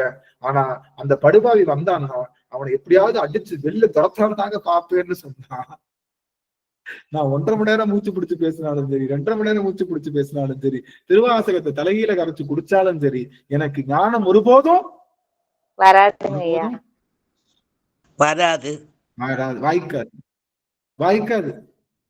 வாய்க்காது. சரி, நான் திருவாசகமே படிக்கல, திருமுறையே படிக்கல, எனக்கு என்னன்னே தெரியாது, சிவபெருமான யாருன்னு தெரியாது. ஆனா நேத்து நேரம் என்னை யாரோ ஒருத்தவங்க திட்டிட்டு போனா அவங்கள வெள்ளந்தி மனசோட மன்னிச்சு, சரி அவனுக்கு தெரிஞ்சது அவ்வளவுதான் பாரு, என்னால கடந்து போக முடியும்னா அட்டதி பாலகர்கள் தேவர்கள் 33 கோடி அவங்க எல்லாம் வாசல்ல வந்து தெளிச்சிட்டு இருப்பாங்க. வாசல் தெளிச்சு வீடு கூட்டி அந்த அம்மா வேலை பார்த்துக்கிட்டு இருப்பாங்களாம். ஏன்னா அவர்களால செய்ய முடியாத விஷயத்தை இவங்க செய்யறாங்க. சிவபெருமான் வந்து குழந்தையாக அந்த வீட்டுல தவழ்ந்து விளையாடி கொண்டு இருப்பாராம் அந்த மாதிரி இடத்துல. அப்போ நல்லா கவனிச்சுக்கோங்க, இந்த வாழைப்பழம் எதுக்கு, இந்த பண்ணு எதுக்கு, இந்த வெத்தலை பாக்கு எதுக்கு, சிவபெருமான் சிலை எதுக்கு, வழிபாடு எதுக்கு, திருவிளக்கேற்றுவது எதுக்கு, திருவாசக சிந்தனை எதுக்கு, எல்லாத்துக்குள்ளேயும் உள்ள அதெல்லாம் மறுமாற்றம். அதுக்குள்ள வைக்கிற மாத்திரம் என்ன தெரியுமா, மருந்து என்ன தெரியுமா, இருவினை ஒப்பு என்று சொல்லுகின்ற எல்லா வினைக்கும் சமமான ரியாக்ஷன் கொடுக்கறதுனா. நாமெல்லாம் என்ன பண்றோம், அதை முழுங்காம வாழைப்பழத்தை மட்டும் முழுங்கிறோம். இது நாக்கிலே தான் நிக்குது. பண்ணு மட்டும் அப்படியே உள்ள போயிடுது, மாத்திரை அப்படியேதான் இருக்கு. அது போல நம்மளுடைய வழிபாடு என்பது ரொம்ப பிரசித்தியா ரொம்ப சிறப்பா செஞ்சாலும் கூட அவங்கள கூப்பிடக்கூடாது, இவங்களை கூப்பிடக்கூடாது, அவங்ககிட்ட சொல்லிடக்கூடாது, இவங்கிட்ட சொல்லிடக்கூடாது, அந்த படுபாவிக்கு மட்டும் தெரிஞ்சிடக்கூடாதுன்னு நினைச்சு பண்ணா அதுல என்ன இருக்கு? இல்ல. புரியுதுங்களா சுவாமி? அப்போ அந்த நிலைக்கு நாம வரணும்ன்றதுக்காகத்தான் வழிபாடு. ஆனா வழிபாட்டிலேயே அவன் வரக்கூடாது, இவன் வரக்கூடாது, நான் வைக்கிற வழிபாட்டுக்கு அவன் வரக்கூடாது, முற்றோதை வச்சிருக்கேன் அவன்கிட்ட மட்டும் சொல்ல மாட்டேன் அப்படின்னா, ஐம் சாரி, நீங்க கொஞ்சம் பாஸ் ஆகணும். உண்மை கசக்குது. இவ்வளவு சொல்றேன்னு எனக்கு ஒரு 3 பேர் மேல கோபம். ஒரு 3 பேர் ஜென்ம விரோதிகள் இருக்காங்க எனக்கும். பார்த்தோன்னா நான் சாமியிட சொல்லிய, சாமி எனக்கு புரியுது, இவங்க 3 பேரையும் மன்னிச்சா எனக்கு பிறவி இல்லைன்றது புரியுது. ஆனா இவங்க 3 பேரை மன்னிச்சு பிறவி இல்லாம இருக்கிறத விட இந்த 3 பேரை மன்னிக்காம இன்னொரு பல பிறவிகளை எடுக்கிறதுக்கு நான் தயாரா இருக்கேன் அப்படின்ற எண்ணம் வர்ற வரைக்கும் நான் திருவாசகம் படிச்சா என்ன, திருவாசக பொருள் சொன்னா என்ன, எல்லுக்கும் தகுதி இல்லாதவன் சொல்றேன் இல்லையா, அதெல்லாம் இது ஒரு சான்று, இதெல்லாம் ஒரு விஷயம். இன்னும் அந்த கோபத்தை, ஆனா அந்த தன்மை குறைஞ்சிருக்கு. ஆனா முன்னாடி பார்த்தா அப்படின்ற இடத்துல இப்போ சரின்ற எனக்கு என்ன நம்பிக்கை இருக்குன்னா, கண்டிப்பா அவர்களை ஒரு நாள் மன்னித்து அவர்களுடைய மொத்த விஷயங்களையும் ஏற்றுக்கொள்ளக்கூடிய மனப்பக்குவத்தை கொடுத்துக்கிட்டே இருக்காருன்னு நம்புறேன். எனக்கு என்னுடைய விஷயம் கரைஞ்சுக்கிட்டு இருக்காது, அது உண்மை. கண்டிப்பா இல்லாமல் போகும் என்பது என்னுடைய கனவு. அப்போ அதுதானே பிரதானம், இந்த உணர்வு தான் பிரதானம். இந்த உணர்வுக்கு கிளை உணர்வு தான் திருநீரு, உத்திராக்கம், திருமுறை, நமச்சிவாய மந்திரம், இதெல்லாம் இது கிளை உணர்வுகள். மெயின் உணர்வு இந்த உணர்வை பெருக்கிறதுக்காகத்தான் இதை யாரும் சொல்லியே தரதில்லை. கடைசி வரைக்கும் ருத்ராட்சம் போடு, கடைசி வரைக்கும் நீ நமச்சிவாய மந்திரம் சொல்லு, இது சொன்னா என்ன ஆகும்ன்றத சொல்லிதான் செய்யணும். நீ ஃபர்ஸ்ட் மார்க் எடுத்தா, ஸ்டேட் ஃபர்ஸ்ட் வாங்கினா, உனக்கு ஸ்டான்லி காலேஜ்ல ஃப்ரீயா சீட்டு கிடைக்கும் தெரிஞ்சாதான் எப்படி ஃபர்ஸ்ட் மார்க் வாங்கும். நீ ஃபர்ஸ்ட் மார்க் வாங்கினா எதுக்குடா ஃபர்ஸ்ட் மார்க் நான் வாங்கணும், கடைசி மார்க்கே வாங்கிட்டு போற நினைக்கணும்ல. அதனுடைய பயன் சொல்லணும்ல, கஷ்டப்பட்டு நான். அப்போ சிவபெருமான் நம்ம முக்கியமான விஷயம், முக்கனா என்பது பிறவி பிணியை தீர்க்கின்ற மருந்து, அறிவுக்கண் திறக்கின்ற இடம், ஞானம் விளைகின்ற இடம். ஞானம் என்பது வேறொன்றும் இல்லை, நீக்கமர நிறைந்திருக்கக்கூடிய சிவபெருமானை கல்லிலும் காற்றிலும் மண்ணிலும் மரத்திலும் மலையிலும் மக்களுடைய மனத்திலும் எல்லா விலங்குகளும் எல்லா உணர்வுகளிலும் சரியாக சிவத்தை நிரப்பி பார்க்கின்ற ஆற்றலைத்தான் ஞானம். அந்த ஆற்றல் ஞானத்தை தருவதுதான் முக்கன் என்ற 3வது கண். சிவபெருமானுக்கு நம்ம எல்லாரும் ஒண்ணுதான், அதுவனுக்கு அதனால அவனுக்கு முக்கண்ணன் சொல்றோம். நாமளும் அந்த முக்கண்ணை பெறுவதற்கு தகுதி உடையவர்களே என்று சொல்லி, அந்த முக்கன் பெறும்போது இந்த மாய சுத்தி நிகழும், இந்த மகா மாய சுத்தி நிகழும் என்று சொல்லி இந்த அளவில் அடியனுக்கு மிகச்சிறந்த அளவில் வாய்ப்புகளை கொடுத்த அடியவர் பெருமக்கள் கிட்டத்தட்ட கொஞ்ச நாள் இல்ல, ரொம்ப நாள் இல்ல, 381 அமர்வுகள். இதுல கரண்ட் இல்லாம முழுகினது பாதி, அடியனுக்கு பப்பரக்கான சில சமயம் பண்ண முடியாம போனது பாதி. இதுல இது மாதிரி நிறைய விஷயங்கள் சேர்த்தோம்னா கண்டிப்பா இது 450 அமர்வுகளுக்கு மேலத்தான் இருக்கும். ஆனா நமக்கு கணக்குல வந்தது 381 அமர்வுகள். அந்த 381 அமர்வுகளா அடியார்கள் எல்லாம் நாம ஒரு சேர நிற்கின்றோம் அப்படின்னா அது நம்ம வைத்திருக்கக்கூடிய சிவ சொந்தமும் சிவ பந்தமும் தான். அது இந்த பிறவியில வந்ததில்லை. நான் அடிச்சு சொல்றேன், இந்த பிறவியில வந்தது கிடையாது. இந்த சொந்தம் என்பது நாமெல்லாம் சேர்ந்து ஒரே இடத்துல கண்ணப்படி நினைச்சு பாருங்க, நாமெல்லாம் சேர்ந்து ஒரே இடத்துல அந்த வெள்ளிப்படை என்று சொல்லுகின்ற அந்த இமயமலை சாரல்ல சிவலிங்கம் சமைத்து குருநாதர் காட்ட எல்லாரும் கைகள்ல தலை வைத்து நமச்சிவாய நமச்சிவாய நமச்சிவாய என்று கண்கள்ல நீர் பெருகி செய்த அந்த அரும் தவம் என்ற அந்த உறவுதான் இன்னைக்கும் நம்மள கட்டி போட்டு அதே நமச்சிவாய மந்திரத்துல அதே குருநாதர் லிங்க திருமேனியை காட்ட அதே ஒரு உணர்வோடு கைகள் மேல் தலை குதித்து நமச்சிவாய நமச்சிவாய என்ற அருள் மந்திரத்தை சொல்லுகின்ற அந்த உறவு பந்தம் இன்றும் தொடருகின்றது என்று சொல்லி அத்தனை அடியார்களுக்கும் அடிநாயகனுடைய சன்னி சேர்த்த வணக்கங்களை சொல்லி உங்களுடைய இல்லங்களையும் உள்ளங்களையும் பெருமானுடைய பெருங்கருணை குருநாதருடைய பெருங்கருணை நிலை பெற்று இன்றைய தினம் எப்படி அடியார் சங்கமம் நமக்கெல்லாம் வாய்த்ததோ அதுபோல இனி வருகின்ற எல்லா வருடங்கள்லையும் நாட்கள்லையும் நொடிகளிலும் பொழுதுகள்லையும் அடியார் சங்கமத்தையும் இறைவனுடைய திருநாமத்தையும்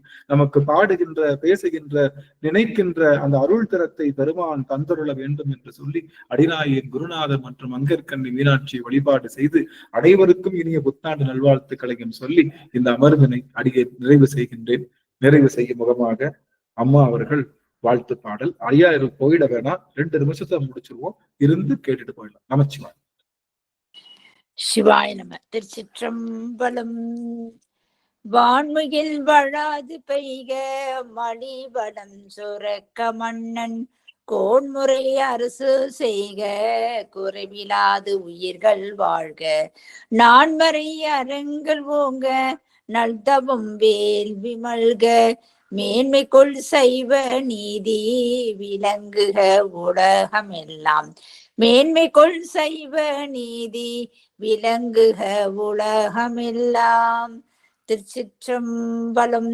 அனைத்தடியார்களும் திருவடி வணக்கம். சிவாய நம. திருச்சிற்றம்பலம். புத்தாண்டு வாழ்த்துக்கள். சிவாய நம. நமச்சிவாய் நமச்சிவாய். மகிழ்ச்சிங்க சுவாமி. அடியார்களுக்கு ஏதாவது கேள்வி இருந்தா எழுப்பலாம், உங்களுக்கு ஏதாவது பதிவுகள் இருந்தா சொல்லலாம். 2 அடியார்களுக்கு வாய்ப்பு. எவரேனும் அவர்களுடைய பதிவுகள். ராஜேஸ்வரி அம்மா சுவாமி. ராஜேஸ்வரி அம்மா. ஸ்ரீதர்னு ஒருத்தர் புதுசா வந்திருக்காங்க ஐயா. யார் சாமி? ஸ்ரீதர். ஸ்ரீதர் ஸ்ரீதர் ஸ்ரீதர் ஐயா. சாமி ஐயா வணக்கம். வணக்கம் ஐயா. வணக்கம் ஐயா. நீங்க எங்க இருந்து வரீங்க சுவாமி? கோயம்புத்தூர். சென்னை. சென்னை. சென்னைங்களா? ஐயாவோட அந்த அழைப்பு அந்த இது ரொம்ப குறகுறன்னு இருக்கு சுவாமி, குறகுறன்னு இருக்கு. பரவாயில்லைங்க ஐயா. நீங்க எனக்கு தெளிவா பண்ணிக்கலாம். நன்றி நன்றிங்க. என்ன டெக்னிக்கல் ப்ராப்ளம் ஐயா. நமச்சிவாய். சுபாஷினி அம்மா சுவாமி. அவர் அம்மாவை தொடர்ந்து ஐயாவுக்கு வாய்ப்பு கொடுக்கலாம். சுபாஷினி அம்மா சுவாமி.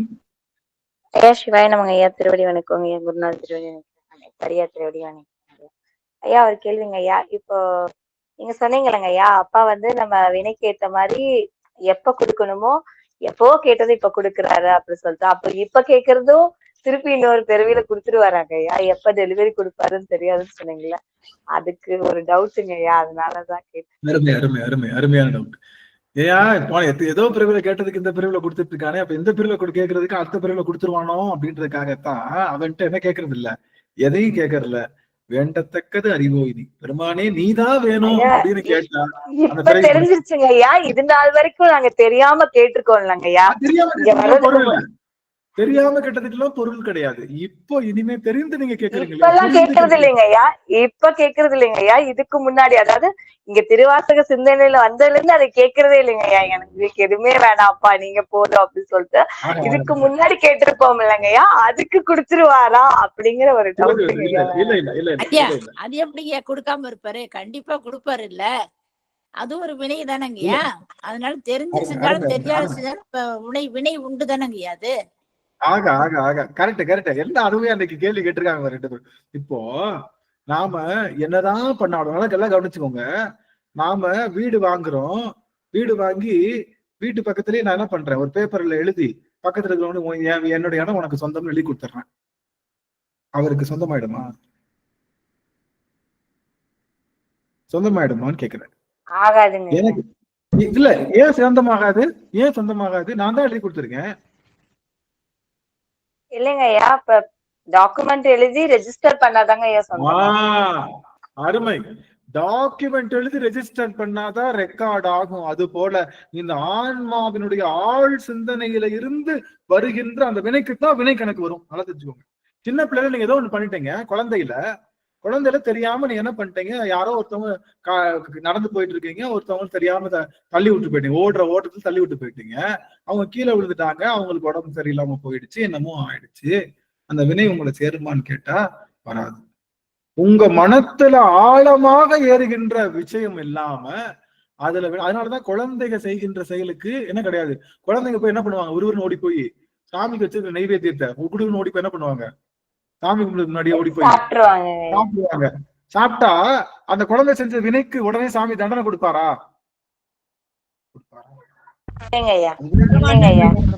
அறியாம செஞ்சதுக்கு தண்டனை கிடையாது. இந்த ஆன்மாவில பக்குவம் நான் தான் பண்றேன்ற அந்த நினைப்பு வர்ற வரைக்கும் சாமி காத்திருப்பேன். நீங்க இவ்வளவு நாள் 6 வயசு 7 வயசு 9 வயசு 13 வயசு அப்படின்ற அந்த செயல்கள்ல செய்த வினைக்கெல்லாம் சாமி கணக்கு கொடுத்தாருன்னு வச்சுக்கோங்க. தெரியாம நான்லாம் சின்ன வயசுல இந்த தட்டா இருக்கு பாத்து, தட்டா எத்தனைய புடிச்சு கொண்டிருப்பேன் தெரியுமா? எத்தனை இந்த பறக்கிற தட்டா, இந்த ஓனா, அதெல்லாம் பிடிச்சு எல்லாரும் பண்றாங்களே நான் பண்ணேன். இன்னைக்கு நினைச்சு அதை வருத்தப்படுறேன். அதுக்கு சாமி வினை ரெஜிஸ்டர் ஆகணும். அது எப்படி டாக்குமெண்டேஷன் ரெஜிஸ்டர் ஆபீஸ்ல ரெஜிஸ்டர் ஆனதுக்கு அப்புறம் தான் அவங்களுக்கு போகுதோ, அது போல இந்த ஆன்மா ஒரு பக்குவம் அடைஞ்சதுக்கு அப்புறமும் நான் இதே ஸ்டாண்ட்ல தான் நின்னுச்சுன்னு வச்சுக்கோங்க. அப்பதான் வினை கணக்கு. இதுக்கு முன்னாடி செஞ்சோம்ல, செஞ்சதுல நம்ம என்ன பண்ணல, கடைசியில நாம கையெழுத்து போட்டோம். யார் கையெழுத்து போடல? ஒருத்தர் சொன்னாரு, எங்க இவர் தாங்க எங்க இடத்த வாங்கினாரு, பார்த்தாரு, அந்த வக்கீல்கிட்ட கொடுத்தோன்னு பார்த்து பத்திரத்தெல்லாம் பார்த்துட்டு அவனே கையெழுத்து போட்டு கொடுத்துட்டாங்க. கையெழுத்தெல்லாம் போட்டிருக்கா அப்படி. ஆனா என்ன போடல, சாட்சி கையெழுத்தும் அந்த அங்கீகாரப்பட்ட ஒரு கையெழுத்தும் போடல. அது போல இறைவன் ஆத்தன்டிகேட் பண்ணணும் அந்த நம்மளுடைய உணர்வு. எப்ப உணர்வு ஆத்தன்டிகேட் பண்ணுவார்னா, நாம அப்படித்தான் அப்படின்னு செய்யறோம்ல, அதெல்லாம் வினையாச்சு.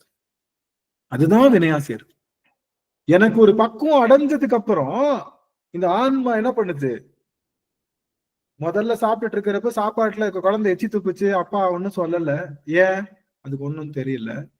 15-20 வயசுக்கு அப்புறமும் அதே தட்டுல எச்சி துப்புச்சு என்ன பண்ணுவார், அப்பா கூப்பிட்டு வச்சு பொலின்னு ஒண்ணு போடுவார். ஆனா அதே குழந்தை புத்தியே வளராம புத்தி சுவாதீனமாவே இருக்குன்னு வச்சுக்கோங்க. 20 வயசுலயும் அதே மாதிரி தட்டுல எச்சி துப்புன்னா என்ன பண்ணுவாரு, இந்த பிள்ளைக்கு அவ்வளவுதான்ப்பா. அது மாதிரிதான் நினைச்சுக்குவாரு நம்ம செஞ்ச வினை எல்லாம். கவலைப்படாதீங்க.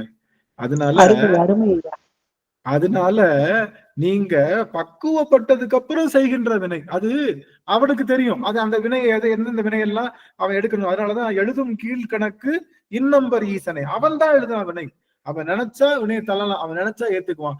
அவனை உணர்ந்து, அப்பா இதுக்கு முன்னாடி நான் என்னமோ பண்ணேன், அப்பா இதுக்கோ ஆசைப்பட்டேன், இப்ப நான் முழுவதுமா ஆசைப்படுறேன் சுவாமி, ஒன் திருவடியை தவிர இந்த உலகத்தை அடியனுக்கு வேறொன்ற விஷயம் தேவையில்லைன்றத ஆணித்தரமா இந்த ஆன்மா நம்பி உணர்ந்து சொல்லும் போது, இதற்கு முன்னாடி செஞ்ச அத்தனை வினையும் அவன் எடுத்துக்குவான். அவன் எடுத்துக்குவான். அவன் ஆத்தன்டிகேட் பண்ண மாட்டாங்க, இதை மட்டும் ஆத்தன்டிகேட் பண்ணி எடுத்துக்குவான். அப்படிப்பட்ட கருணையான. அதனால கவலைப்படாதீங்க சுவாமி, அவனை உணர்ந்ததுக்கு அப்புறம். அதனாலதான் என்ன சொல்லுவாங்க, குரு தீக்கைக்கு அப்புறம் செய்கின்ற வினைக்குத்தான் கணக்கு. அது குருநாதருக்கு தான் சேரும். அதுவும் கூட குருநாதருக்கு நமக்கு சேராது. குரு தீக்கைக்கு அப்புறம் வருகின்ற செய்கின்ற வினைக்குத்தான் கணக்கு. இந்த அம்மா கல்யாணத்துக்கு முன்னாடி எப்படி வேணாலும் இருக்கலாம் இல்ல, கல்யாணத்துக்கு முன்னாடி அப்படி இப்படி இருந்திருக்கும். கல்யாணம் முடிச்சு அந்த அம்மா செய்கின்ற ஒவ்வொரு செயலுக்கும் தான் யாருக்கு போகும், யாருக்கு பெருமை போகும், பிறந்த வீட்டுக்கு பெருமை போகும். அதுக்கு முன்னாடி செய்கின்றதுக்கெல்லாம் அந்த அம்மாவுக்கு பெருமை போக எதுவும் போகாது.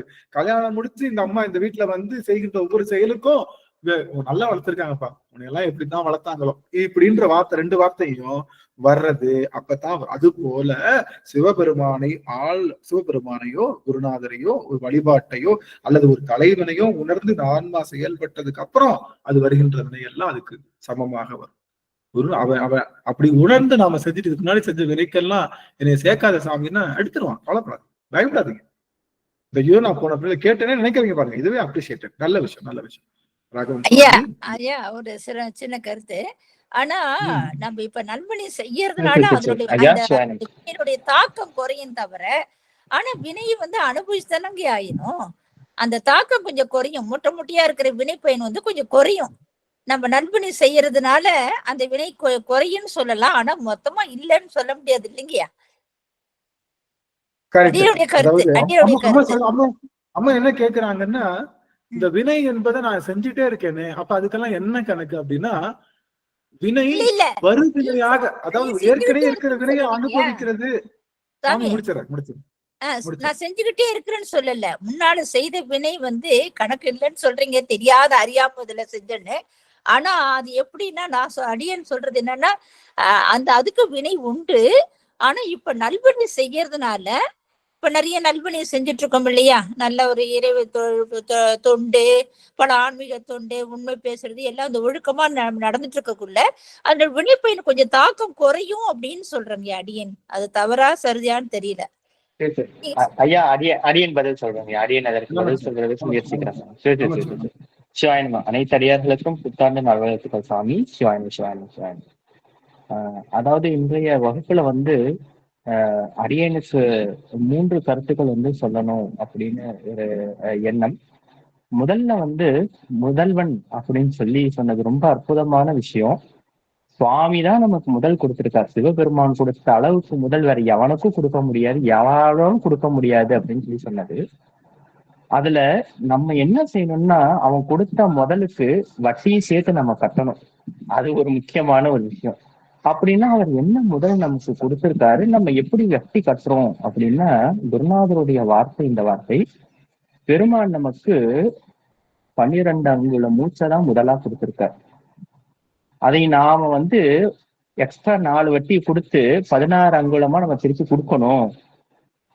அப்படி 16 அங்குலமா கொடுத்தோம் அப்படின்னா என்றைக்கும் நிலைத்திருக்கக்கூடிய மார்க்கண்டேயனுடைய சிறந்தீயான வாழ்க்கை எப்படி பெருமானுடைய திருவடியில மாணிக்க வாசகர் தலை மேல கை தூக்கி நிற்கிறாரோ, அதே நிலைமை வந்து எப்படி மார்க்கண்டேயர் வந்து பெருமானுடைய திருவடிக்கு கீழே கைய தலைக்கு மேல தூக்கி வச்சு நிக்கிற பேர் வேறு யாருக்குமே இல்லை. அந்த முதலை வந்து அவர் நமக்கு கொடுத்திருக்கார். அந்த முதலை வந்து நாம வந்து வட்டியோடு சேர்த்து 16ஆக நம்ம கொடுக்கணும் அப்படிங்கிற ஒரு விஷயம். 2வது வந்து ஒரு கதை சொன்னாங்க ஐயா. அதாவது ஒரு கொங்கண மகரிஷியை பத்தி சொன்னாங்க. அதற்கு வந்து குருநாதர் சொன்ன வார்த்தை என்னன்னா, வீட்டுல பெண்கள் இருக்கிறாங்கல்ல, பெண்களை வந்து திரு வள்ளுவ நாயனார் வந்து கேட்ட கேள்வி, வள்ளுவ நாயனார் வந்து எப்படி அவங்கள விளக்குறாங்க அப்படின்னா, பெண்ணை வந்து அடிசிற் இனியாள் அப்படின்னு சொல்லி சொல்றாங்க. அடிசிற்கு இனியாள் அப்படின்னா என்னன்னா, அடுமனைக்கு இனியாள் அப்படின்னு சொல்லி சொல்றாங்க. அப்ப அடுமனைக்கு இனியாள்னா நாங்க என்ன வந்து அடுப்படியில தான் இருந்து வேலை பார்க்கணுமா அப்படின்னு சொல்லிட்டு இன்றைய கால ஃபெமினிஸ்ட் வந்து கேட்கலாம். ஆனா அதற்கான அர்த்தம் வந்து என்னன்னா, ரொம்ப உயர்ந்த ஒரு அர்த்தம். பெண்கள் வந்து நித்தமும் யாகம் அவர்களுடைய அடுமனையில நடத்துறாங்களாம். எப்படி வந்து யாகசாலையில வந்து நெருப்பை ஊட்டி எல்லாரும் நல்லா இருக்கணும்னு சொல்லிட்டு வேள்வி பண்றாங்க இல்லையா, அதுக்கு ஏற்ற மாதிரி பெண்கள் வந்து தாங்களும் தங்களுடைய குடும்பத்தாரும் தங்களை தேடி வந்தாரும் எல்லாரும் நல்லா இருக்கணும்னு நித்தமும் அடுமனையில அந்த அவங்களுடைய இப்ப எப்படி வந்தி வந்து கோயிலுக்கு போய் சாமி கும்பிடுறது கிடையாது, ஆனா அந்த குழா பொட்டுல ஒரு விபூதி அடிச்சு சிவலிங்கமாவே நினைத்து வழிபடுவா இல்லையா, அந்த மாதிரி சிவத்தை இங்க கூட்டிட்டு வந்துட்டார். அந்த மாதிரி இந்த பெண்கள் வந்து நித்தமும் அடுமனையில அவங்க அடுப்பை எரிக்கிறது வந்து என்னன்னா யாகம். அந்த யாகத்தை நடத்துறாங்க. ஏன்னா உலக பொருட்டு நல்லா இருக்கணும் அப்படின்னு சொல்லிட்டு. அதனாலதான் இந்த கொங்கணவர் வந்து கொக்க எரிக்கிறதா அவரு. இந்த அம்மா வந்து கொள்ளையில இருந்து சொல்லுவாங்களாம், நான் என்ன கொக்குன்னு நினைச்சா கொங்கணவா அப்படின்னு சொல்லி கேட்பாங்களாம். அவரு போய் அவங்க அம்மாவோட கால் அடியில உளுந்துருவாங்களாம். இந்த மாதிரி எதனால இது சொல்றோம்னா, இல்லறத்துக்கு இருக்கக்கூடிய அறங்கள்ல அந்த பெண்களினுடைய யாகம், அவர்கள் நித்தமும் யாகம் வளர்க்குறாங்க அப்படிங்கிற அந்த ஒரு விஷயம் வந்து இங்க சொல்லப்பட்டிருக்கிறது. மூன்றாவது அம்மா கேட்டாங்க, வந்து இந்த மாதிரி வினை நம்ம தெரியாம அறியாமையில இருக்கிறப்ப செய்த வினை வந்து நமக்கு ஒட்டுமா அப்படின்னு சொல்லி கேட்கிறப்போ, அறியாமையில செய்த வினை நமக்கு ஒட்டாது. ஏன்னா அது நமக்குன்னு நம்மளுடைய கணக்குல சேரவே சேராது. ஆனா குருநாதர் வந்துட்டார், நமக்கு சிவத்தை உணர்வித்துட்டார், நமக்கு வந்து நமக்காக அவர் வந்துட்டார், நமக்கு வந்து சிவத்தை பத்தி சொல்ல ஆரம்பிச்சிட்டார். நம்ம சிவத்தை நினைக்கி கண்ணீர் உருக ஆரம்பிச்சிட்டோம். ஆனா இதெல்லாம் செஞ்சதுக்கு அப்புறம் நாம தப்பு செஞ்சோம் அப்படின்னா அதுதான் வந்து நம்மளுடைய வினை கணக்குல சேரும்.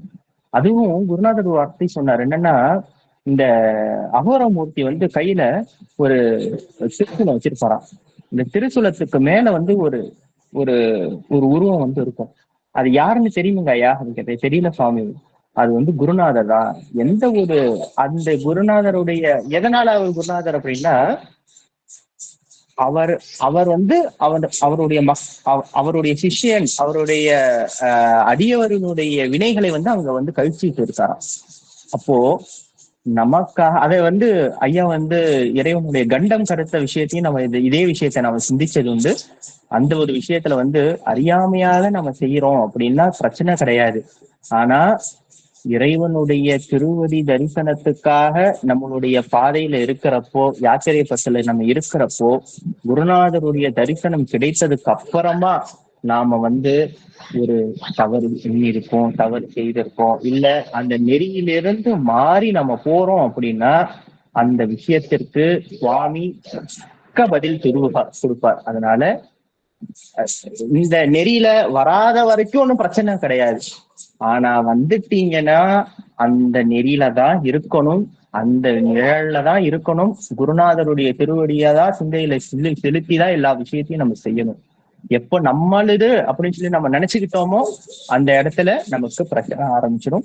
அதனால அந்த ஒரு விஷயம். ரெண்டாவது இந்த விஷயமும், அதாவது நம்மளுடைய வினையை எப்படி நமக்கு குருநாதர் கழிக்கிறார் அப்படின்னா, இப்போ நமக்கு வந்து ஒரு ரூபாயோ ஒரு 2000 சேர்த்து 2000 ரூபாய்க்கு நம்ம சேர்த்து வச்சிருக்கோம்.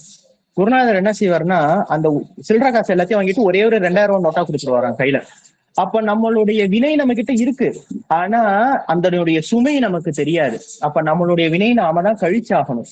ஆனா குருநாதர் வந்து அதை வந்து எப்படி நமக்காக அந்த வினை நம்ம கிட்ட இருந்து போகுது அப்படிங்கிறத நமக்கே தெரியாம நம்ம கிட்ட இருந்து அகற்றுறதுதான் குருநாதருடைய அந்த ஒரு சாணிக்கியம், அவருடைய திருவடி என்கின்ற சன்னதி. அந்த ஒரு நிலையை நாம பற்றிக்கிட்டு பெருமானுடைய திருவடியை நாம வந்து பற்றணும். அது மட்டும் இல்லாம முக்கனை பத்தி ஐயா ரொம்ப அற்புதமா சொன்னாங்க. அதாவது 2 கண்ணுக்கு நடுவுல இருக்கிறது முக்கன். ஏன் நடுவுல இருக்குன்னா, நல்வினை தீவினை அப்படிங்கிற 2 விஷயத்தையும் அகற்றிட்டு நடு கண்ணால, ஒரே கண்ணால நடு அப்படிங்கறத வந்து பொதுன்னு சொல்லுவாங்க. சிவபெருமான் வந்து பொதுவினில் நடமாடுவான் அப்படின்னு சொல்லுவாங்க. சிதம்பரத்துக்கு பொதுன்னு ஒரு பேர் இருக்கு. அப்போ இருவினை ஒப்பு என்கின்ற அந்த ஒரு விஷயத்தை கழித்து நாம வந்து எப்பொழுது நம்மளுடைய நடுக்கண்ணிலாக நம்ம பார்க்கிறோமோ நமக்கு ஞானம் என்பது விளையும். அப்பொழுது நமக்கு வந்து அந்த மலபரிபாகம் என்கின்ற அந்த விஷயம் வந்து நிகழ்ந்து பெருமானுடைய திருவடி தரிசனம் என்பது நிதர்சனமாக நித்தியமானதாக நமக்கு கிடைக்கும் என்கின்ற பெரும் செய்தியையும் அடியேன் வந்து பதிவு செய்திருக்கிறேன். ஐயா சிவாய நம. சிவாய நம. திருவடி வணக்கம். சிவாய நம. சிவாய நம. திருச்சிற்றம்பலம் சாமி, எனக்கு ஒரு கேள்வி, அந்த கேள்வியை நான் கேட்டுறேன்.